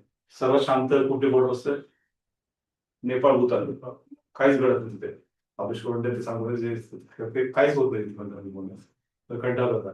बट सर नेपाळमध्ये काही होत नाही पण नाही का आपण जर रेफरन्स बघितलं सगळे असं हा इन्फिल्ट्रेशन आणि ड्रग ट्रॅफिकिंग वगैरे आहे पण मग असं म्हणजे गुन्हेगारी प्रकार काय होत नाही सुद्धा हे होत असतं पण म्हणजे असं ते उठाव बिठाव वगैरे तसं काय नाही शांत मनी ऑर्गनायझेशन तिथे कोण डिफेंड करतं डिफेंड करण्याचं नाही असं नाही नेपाळ आणि SSB SSB सशस्त्र सीमा बल. सुरक्षा बल. सीमा सुरक्षा बल नावाचं आहे. आणि मग चीन बरोबरची border ITBP, Indo Tibetan border force, border police, Indian Tibetan border police म्हणून आहे ITBP. आणि म्यानमारची बॉर्डर कोण बघतोय? आसाम रायफल्स नावाचे वेगळे युनिट आपल्याकडे आहेत, which under the joint control of a home ministry as well as the defense ministry. So it is under the home ministry but under the operational command of a military. दुसरे मग paramilitary force, Assam rifles.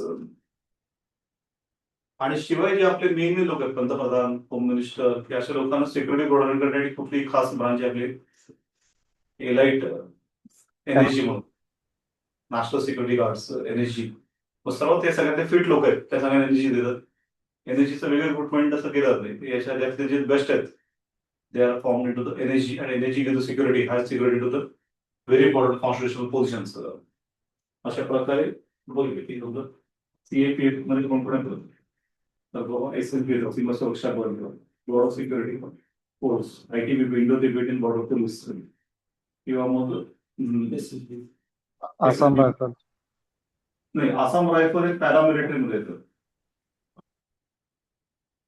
Paramilitary मध्ये Assam rifle येतं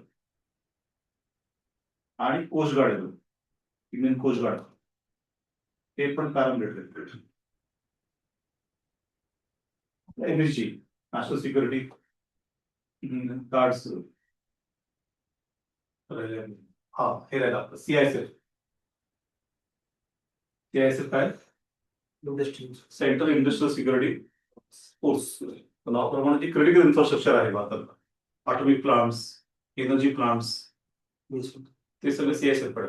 मग त्यातही UPSC आपले Dholpur house, ते CISF कडे, parliament of India, airport सगळे भारतातले आहेत. CISF कडे सगळे मोदरीचे पण आहेत, प्रायव्हेट पण आहेत, इन्फोसिस, विप्रो, त्यांच्या ऑफिसला पण सिक्युरिटी आहे CISF, कारण तेही तितकेच महत्वाचे भारताकडे. असे सगळे महत्वाचे गव्हर्नमेंट ऑफिसेस, इंडस्ट्रीज आणि plus private industries which are very critical, they are under the CISF, central industrial security force. आणि सगळ्यातली सर्वात मोठी कुठली संख्येने? CRPF, सर्वात मोठी CRPF. CRPF काय?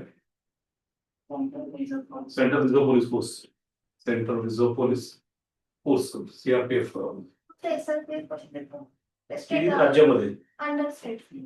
हा, ते अंडर स्टेट. आणि ही CRPF, central reserve police force, सर्वात संख्येने मोठी आहे, कारण नावाप्रमाणे त्याचं कसं की पूर्ण भारतात कुठेही गॅप असेल, पोलीस कमी पडतायत, आउट ऑफ कंट्रोल, तर मग CRPF तिथं पोस्ट रिच.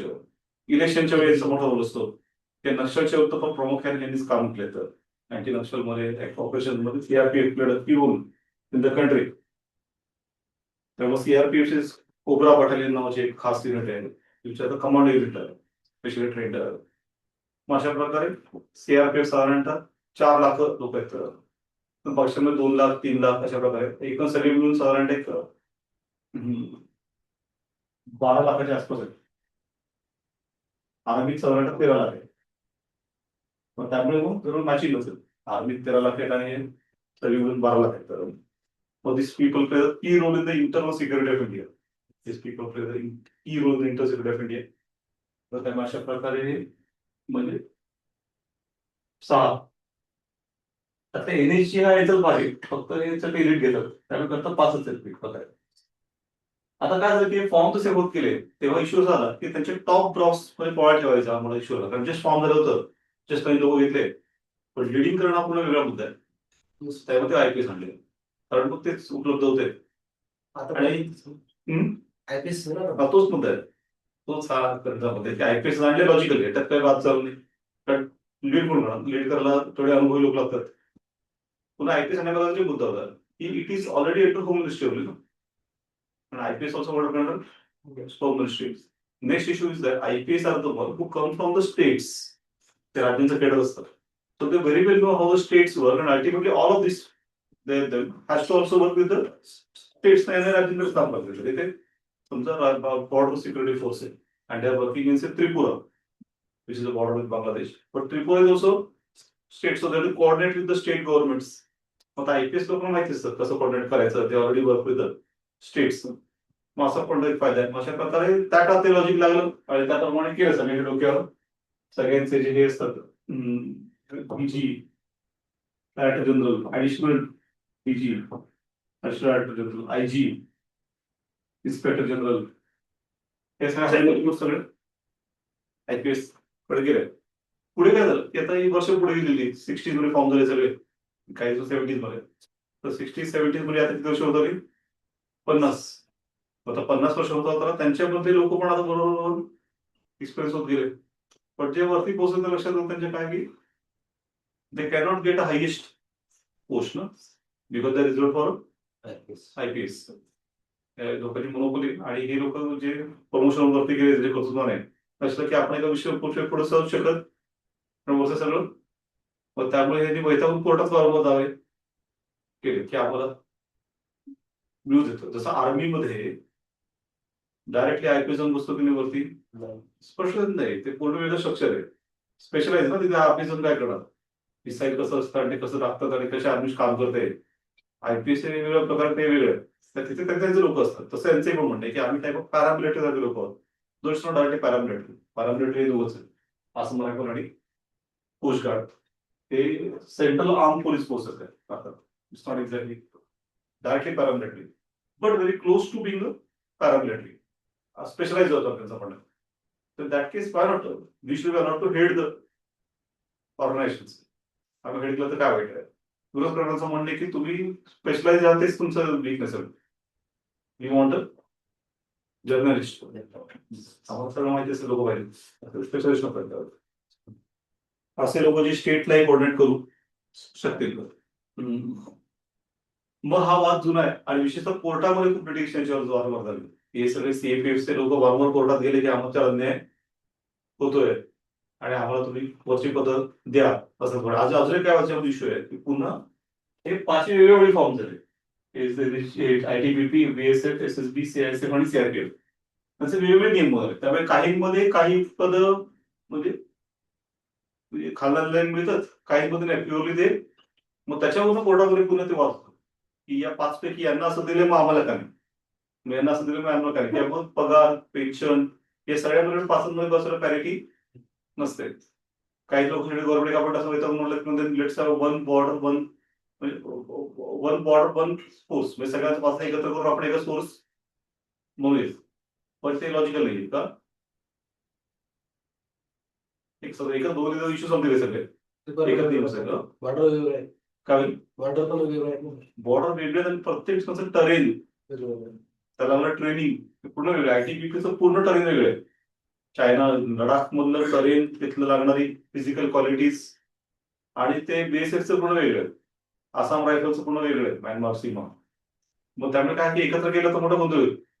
कोणीच नीट काम करू शकणार नाही. मग त्यात ते एकत्र करण्याचं लॉजिक नाही. वेगळं ठेवणं आवश्यक आहे.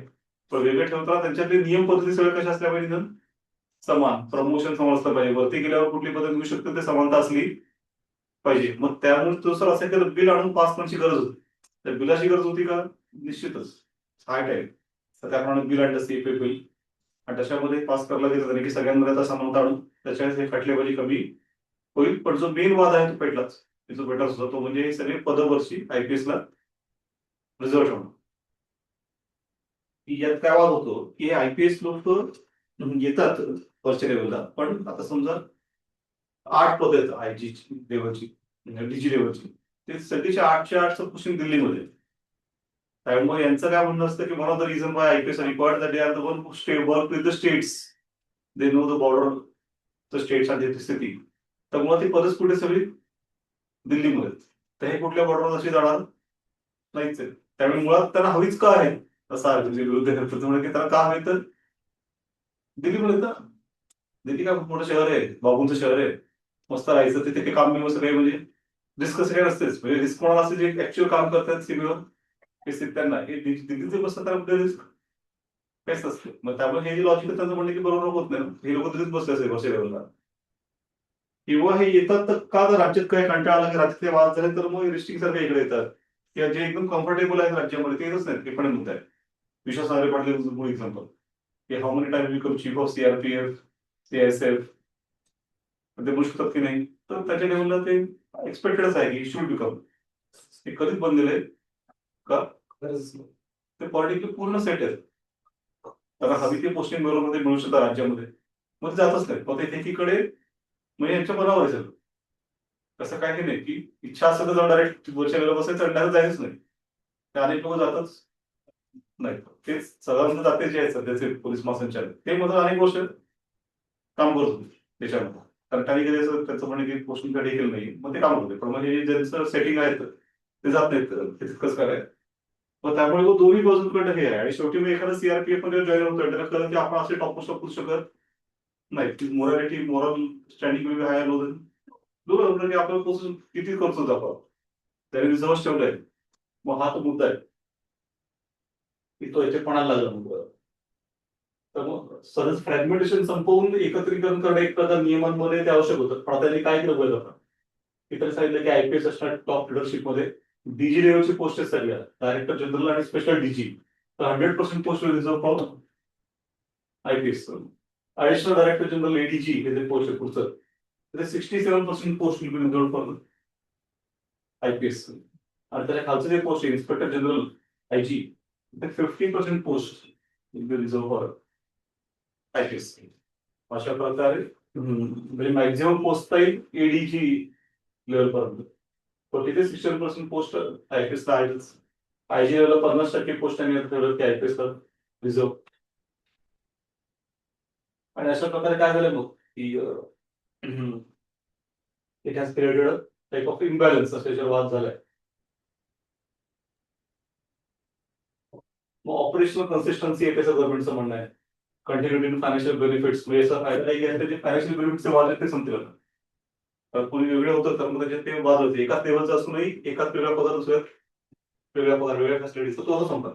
आता सगळ्यांना एकाच लेवलला सगळ्यांना सगळं असेल.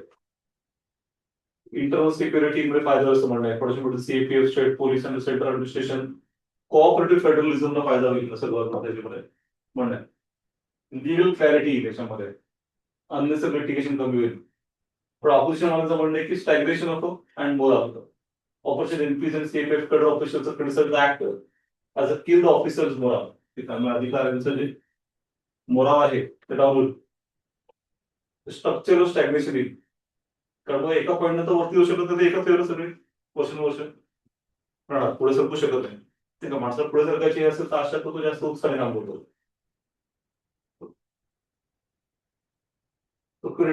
Critics have pointed out that already court has to talked about organized group based service OGS की तुम्ही सगळ्यांना एका लेवलला आणून बरोबर कोर्टाने सांगितलंय. सांगून सुद्धा गव्हर्नमेंट रिझर्वेशन आणतंय तर that is against the courts order असं ऑपरेशन वाल्यांचं म्हणणं आहे. पण मी सुद्धा डिबेट बघितलं त्या ऑपरेशन वाल्यांनी तितक्या नीट हे केलं. नुसतंच त्याने मोठे हे केलं की सगळं चुकीचं आहे चुकीचं. काय नीट त्यांनी फॉलोआउट नाही केलं. म्हणजे त्यामुळे गव्हर्नमेंटला पास करणं सोपं गेलं. Federal officials argue that CAPF are more similar to the armed forces. त्यामुळे त्यांना स्पेशलायझेशन दिलं पाहिजे असं म्हणणं आहे. So introduction Rajya Sabha pass by Rajya Sabha by the voice vote pass by Lok Sabha voice vote. त्यामुळे म्हणजे आपलं काय म्हणू शकतं की समजा तुम्ही 50% ठेवायचं झालं तर 50% तुम्ही हे ठेवा अगदी हायस्ट लेवलला ओपन. म्हणजे मग काय की जो कोणी जॉईन होतोय त्याला काय राहील एक प्रकारचं की young person join the assistant commandant post. तर त्याला काय शेअर टाइम की मी हायएस्ट लेवलला जाईल डीसी लेवलला जाईल. पण आता सध्या स्थिती अशी आहे पास केल्यानंतर पास झालं ऑलरेडी की जो जॉईन होईल सीएसएफ तो मॉरली ऑलरेडी असणार की मी कितीही चांगलं काम केलं कितीही परफॉर्मन्स दाखवला तरी मी हायस्ट लेवलला पोहोचू शकणार नाही. रिझर्व करून ठेवलं सगळं. आणि खरोखर यांचं फिटनेस आणि खूप वेगळ्या लेवलला जातं. आणि आयपीएस मध्ये तसं काय होत नाही. आयपीएस तर काही वर्ष मिळते आयपीएस असं वाटतच नाही. मला आयपीएस भेटलं सांगत होते की म्हणजे मी आता युनिफॉर्म घालूनच फिरतो. आता लोकांना वाटत नाही की मी म्हटलं हा प्रकारे वाटलं पाहिजे ना तुमचा. पण एका पॉईंटला त्यांचं काही तसं हेच असतं म्हणजे वाटण्याचं त्यांच्यात काही उरलंच असतं. मग एकीकडे एवढा स्ट्रॉंग आणि फिट फोर्स आणि एकीकडे असे लोक की ज्यांचं काहीच म्हणजे आयपीएस सांगायची वेळ येते. तर मग असं असेल तर मग त्यांच्याबद्दल बरोबर की अशा लोकांना कसं तुम्ही एवढं महत्व. पण आता आयपीएस लोकांची लॉबी खूप स्ट्रॉंग आहे. इथे आयपीएस राहतात 5,000 आयपीएस तेवढे 5,000 आहे 5,000 IPS 5,000 सिग्निफिकंट नंबर झाला. तेवढे या लोकांच्या ह्या लेवलला लोक नाही कळले पोचत नाही कधी. त्यांची तशी काही लॉबी एवढी स्ट्रॉंग, पण डेमोक्रेसीमध्ये सगळं तसं आहे. लॉबी, प्रेशर ग्रुप्स, त्यानंतर पूर्ण हे असतं. मग त्यानुसार त्यांची लॉबी स्ट्रॉंग असते. IPS असोसिएशन आहे, IAS असोसिएशन आहेत. ते घरी त्यांच्या स्वतःच्या याच्या फार आग्रही असतात की त्यांच्या पडत पेपर अन्याय होता कामा नाही. लगेच आंदोलन करतात, हे करतात, लेटर लिहितात, काय चालू असतं. आणि शेवटचा मुद्दा महाराष्ट्रात मी घेतला होता ते शरद पुंशे ही मनुस्मृती जाणणे आंबेडकरांची चूक होती. तरी वाचली असती तर झाली नसती.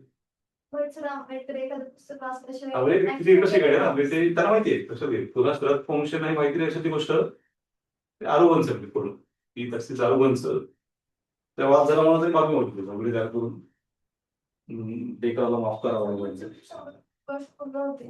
हम्म. 100 वर्ष पूर्ण हा होते. सुपर पूर्ण होतं तेच त्यामध्ये ते तुले म्हणते की त्यांनी सुरुवातीला 14 सत्याग्रह केला पण त्याचा स्टे आला कोर्टाचा. So he gone again to the March December same year and this time he not gone to the lake and turn the water because of the stay of a court. Instead he this time burned the copy of Manusmriti symbolically. पुन्हा आंबेडकर त्या पुस्तकावर बंदी करा असं म्हणाले का नाही, उलट त्याचं म्हणून वाचा, प्रत्येकाला मनुस्मृती वाचली पाहिजे का तर कळलं ना फॉलो का नाही केली पाहिजे. काय हे करून ठेवलंय म्हणजे हे काय गोंधळ घातलाय. मनुस्मृतीचं जे विजन आहे बघण्याची ते डिव्हिजिव्ह आहे की युनिफाईड आहे. डिव्हिजिव्ह विजन आहे. तर सगळं प्रत्येक गोष्ट वर्णा सिस्टमच्या याच्यात पर्स्पेक्टिव्ह नाही. So even the punishment are gonna varna system, even interest rates should be according to varna. नाव सुद्धा वर्णा सिस्टमने ठेवावी असं तर प्रत्येक गोष्ट. आणि विमेनच्या बाबतीत तो इलिबरल आहे म्हणजे वुमनला कुठचा अधिकार देऊ नाही तर वुमनची कामं कुठे त्यांना फिक्स करून टाकले आहे. अशा प्रकारे मग Manusmriti is the change which have like tied the Indian society down for centuries and stop the progress of India. भारताची प्रगती अडली आणि शतकानुशतक अन्याय झाला. मग त्यावेळी सिम्बॉलिक त्यांनी झालं होतं पण पुढे त्यांनी स्वतः घटना लिहिली. निष्ठा हिंदू कोड बिल तयार केलं. So is also referred sometime as a modern म्हणून. जसं एकेकाळी म्हणून एक कायदा दिला तसं आंबेडकर आधुनिक म्हणून असं एका लोकांनी म्हटलं. मग हा जुना मुद्दा आहे मनुस्मृतीचा. मनुचा पुतळा कुठला हायकोर्टात आहे जयपूर हायकोर्टाच्या बाहेर मनुचा पुतळा उभा करून ठेवला. त्यांचं म्हणणं आहे की तो लॉ गिर होता आदर्श आमच्याकडे. अशा प्रकारे असं पण आहे म्हणजे. मग त्याचं ते असं म्हणजे नॉर्थ इंडियात कसं आहे की ते तेवढे जसं आपण इथे साऊथ मध्ये धर्माच्या खालती सोशल हे जास्त आहे त्यामुळे मग तेवढं स्ट्रॉंगली पण असं वरती गेलो आपण की तिथे तसं नाही.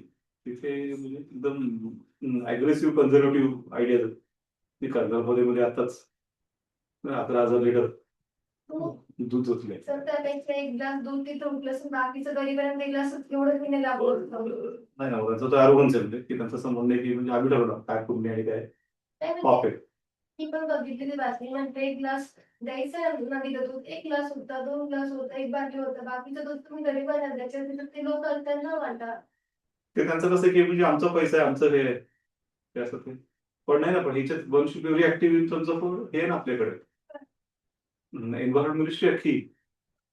Environment ministry national pollution control board आहे प्रत्येक राज्यामध्ये. केंद्राचं वेगळं सेंट्रल पॉल्युशन कंट्रोल बोर्ड आणि स्टेट पॉल्युशन कंट्रोल बोर्ड वेगळे. त्याची इमिडिएट ऍक्शन ना ऍक्शन घेतली पाहिजे. दंड लावला पाहिजे.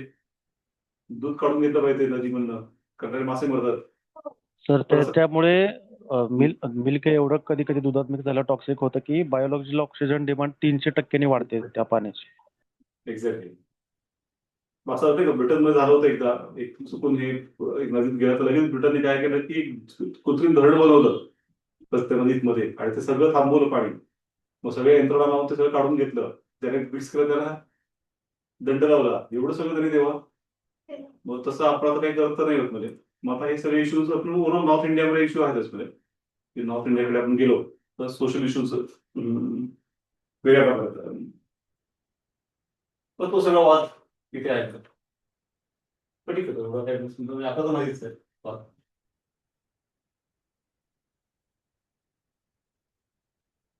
इश्यू ऑफ जेंडर डिस्पॅरिटी पण याच्यामध्ये आहे. कंपॅरिझन ऑफ फॉरेन क्लोथ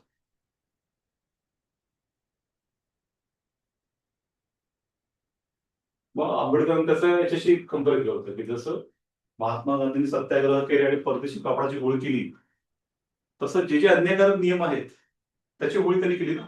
परदेशी कापडाची होळी तर आधीपासून टिळकांच्या काळापासून चाललंय. त्याचं जाळण्याचं काय झालीच नव्हतं. मग त्या काय बरोबर झाली कशाला, त्यामुळे ती झाली म्हणजे सिंबॉलिक आहे.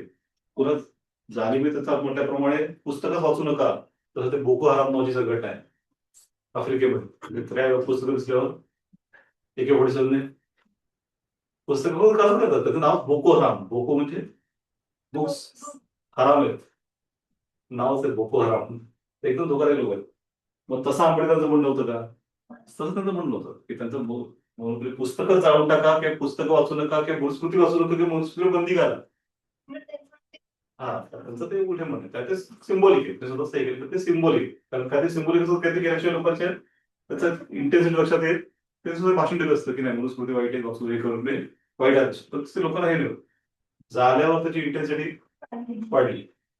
पण मग हा एक मुद्दा आहे की त्यांचं असं म्हणणं आहे की जोपर्यंत आपण आता बाहेर पडत नाहीये लॉज ऑफ म्हणून, तर खऱ्या अर्थाने justice, liberty, equality and fraternity इथे साध्य होणार नाही. तर मग तो सगळा मुद्दा इथे पुन्हा इथं चर्चेमध्ये आहे. तर अशा प्रकारे ट्रेडिशनल लिगल स्ट्रक्चर्स आपण फॉलो करायचे आता की आधुनिक कायदे फॉलो करायचे, असा तुला तोच constitutional morality versus traditional morality तो वाद पुन्हा इथे क्लॅश ठेवतो. आणि त्यामुळे मग आपण कुठली बाजू घेणार त्यावर भारताचं काय म्हणतो ठरणार, असं आंबेडकरांचं म्हणणं आहे. So that is again coming the news. Any questions?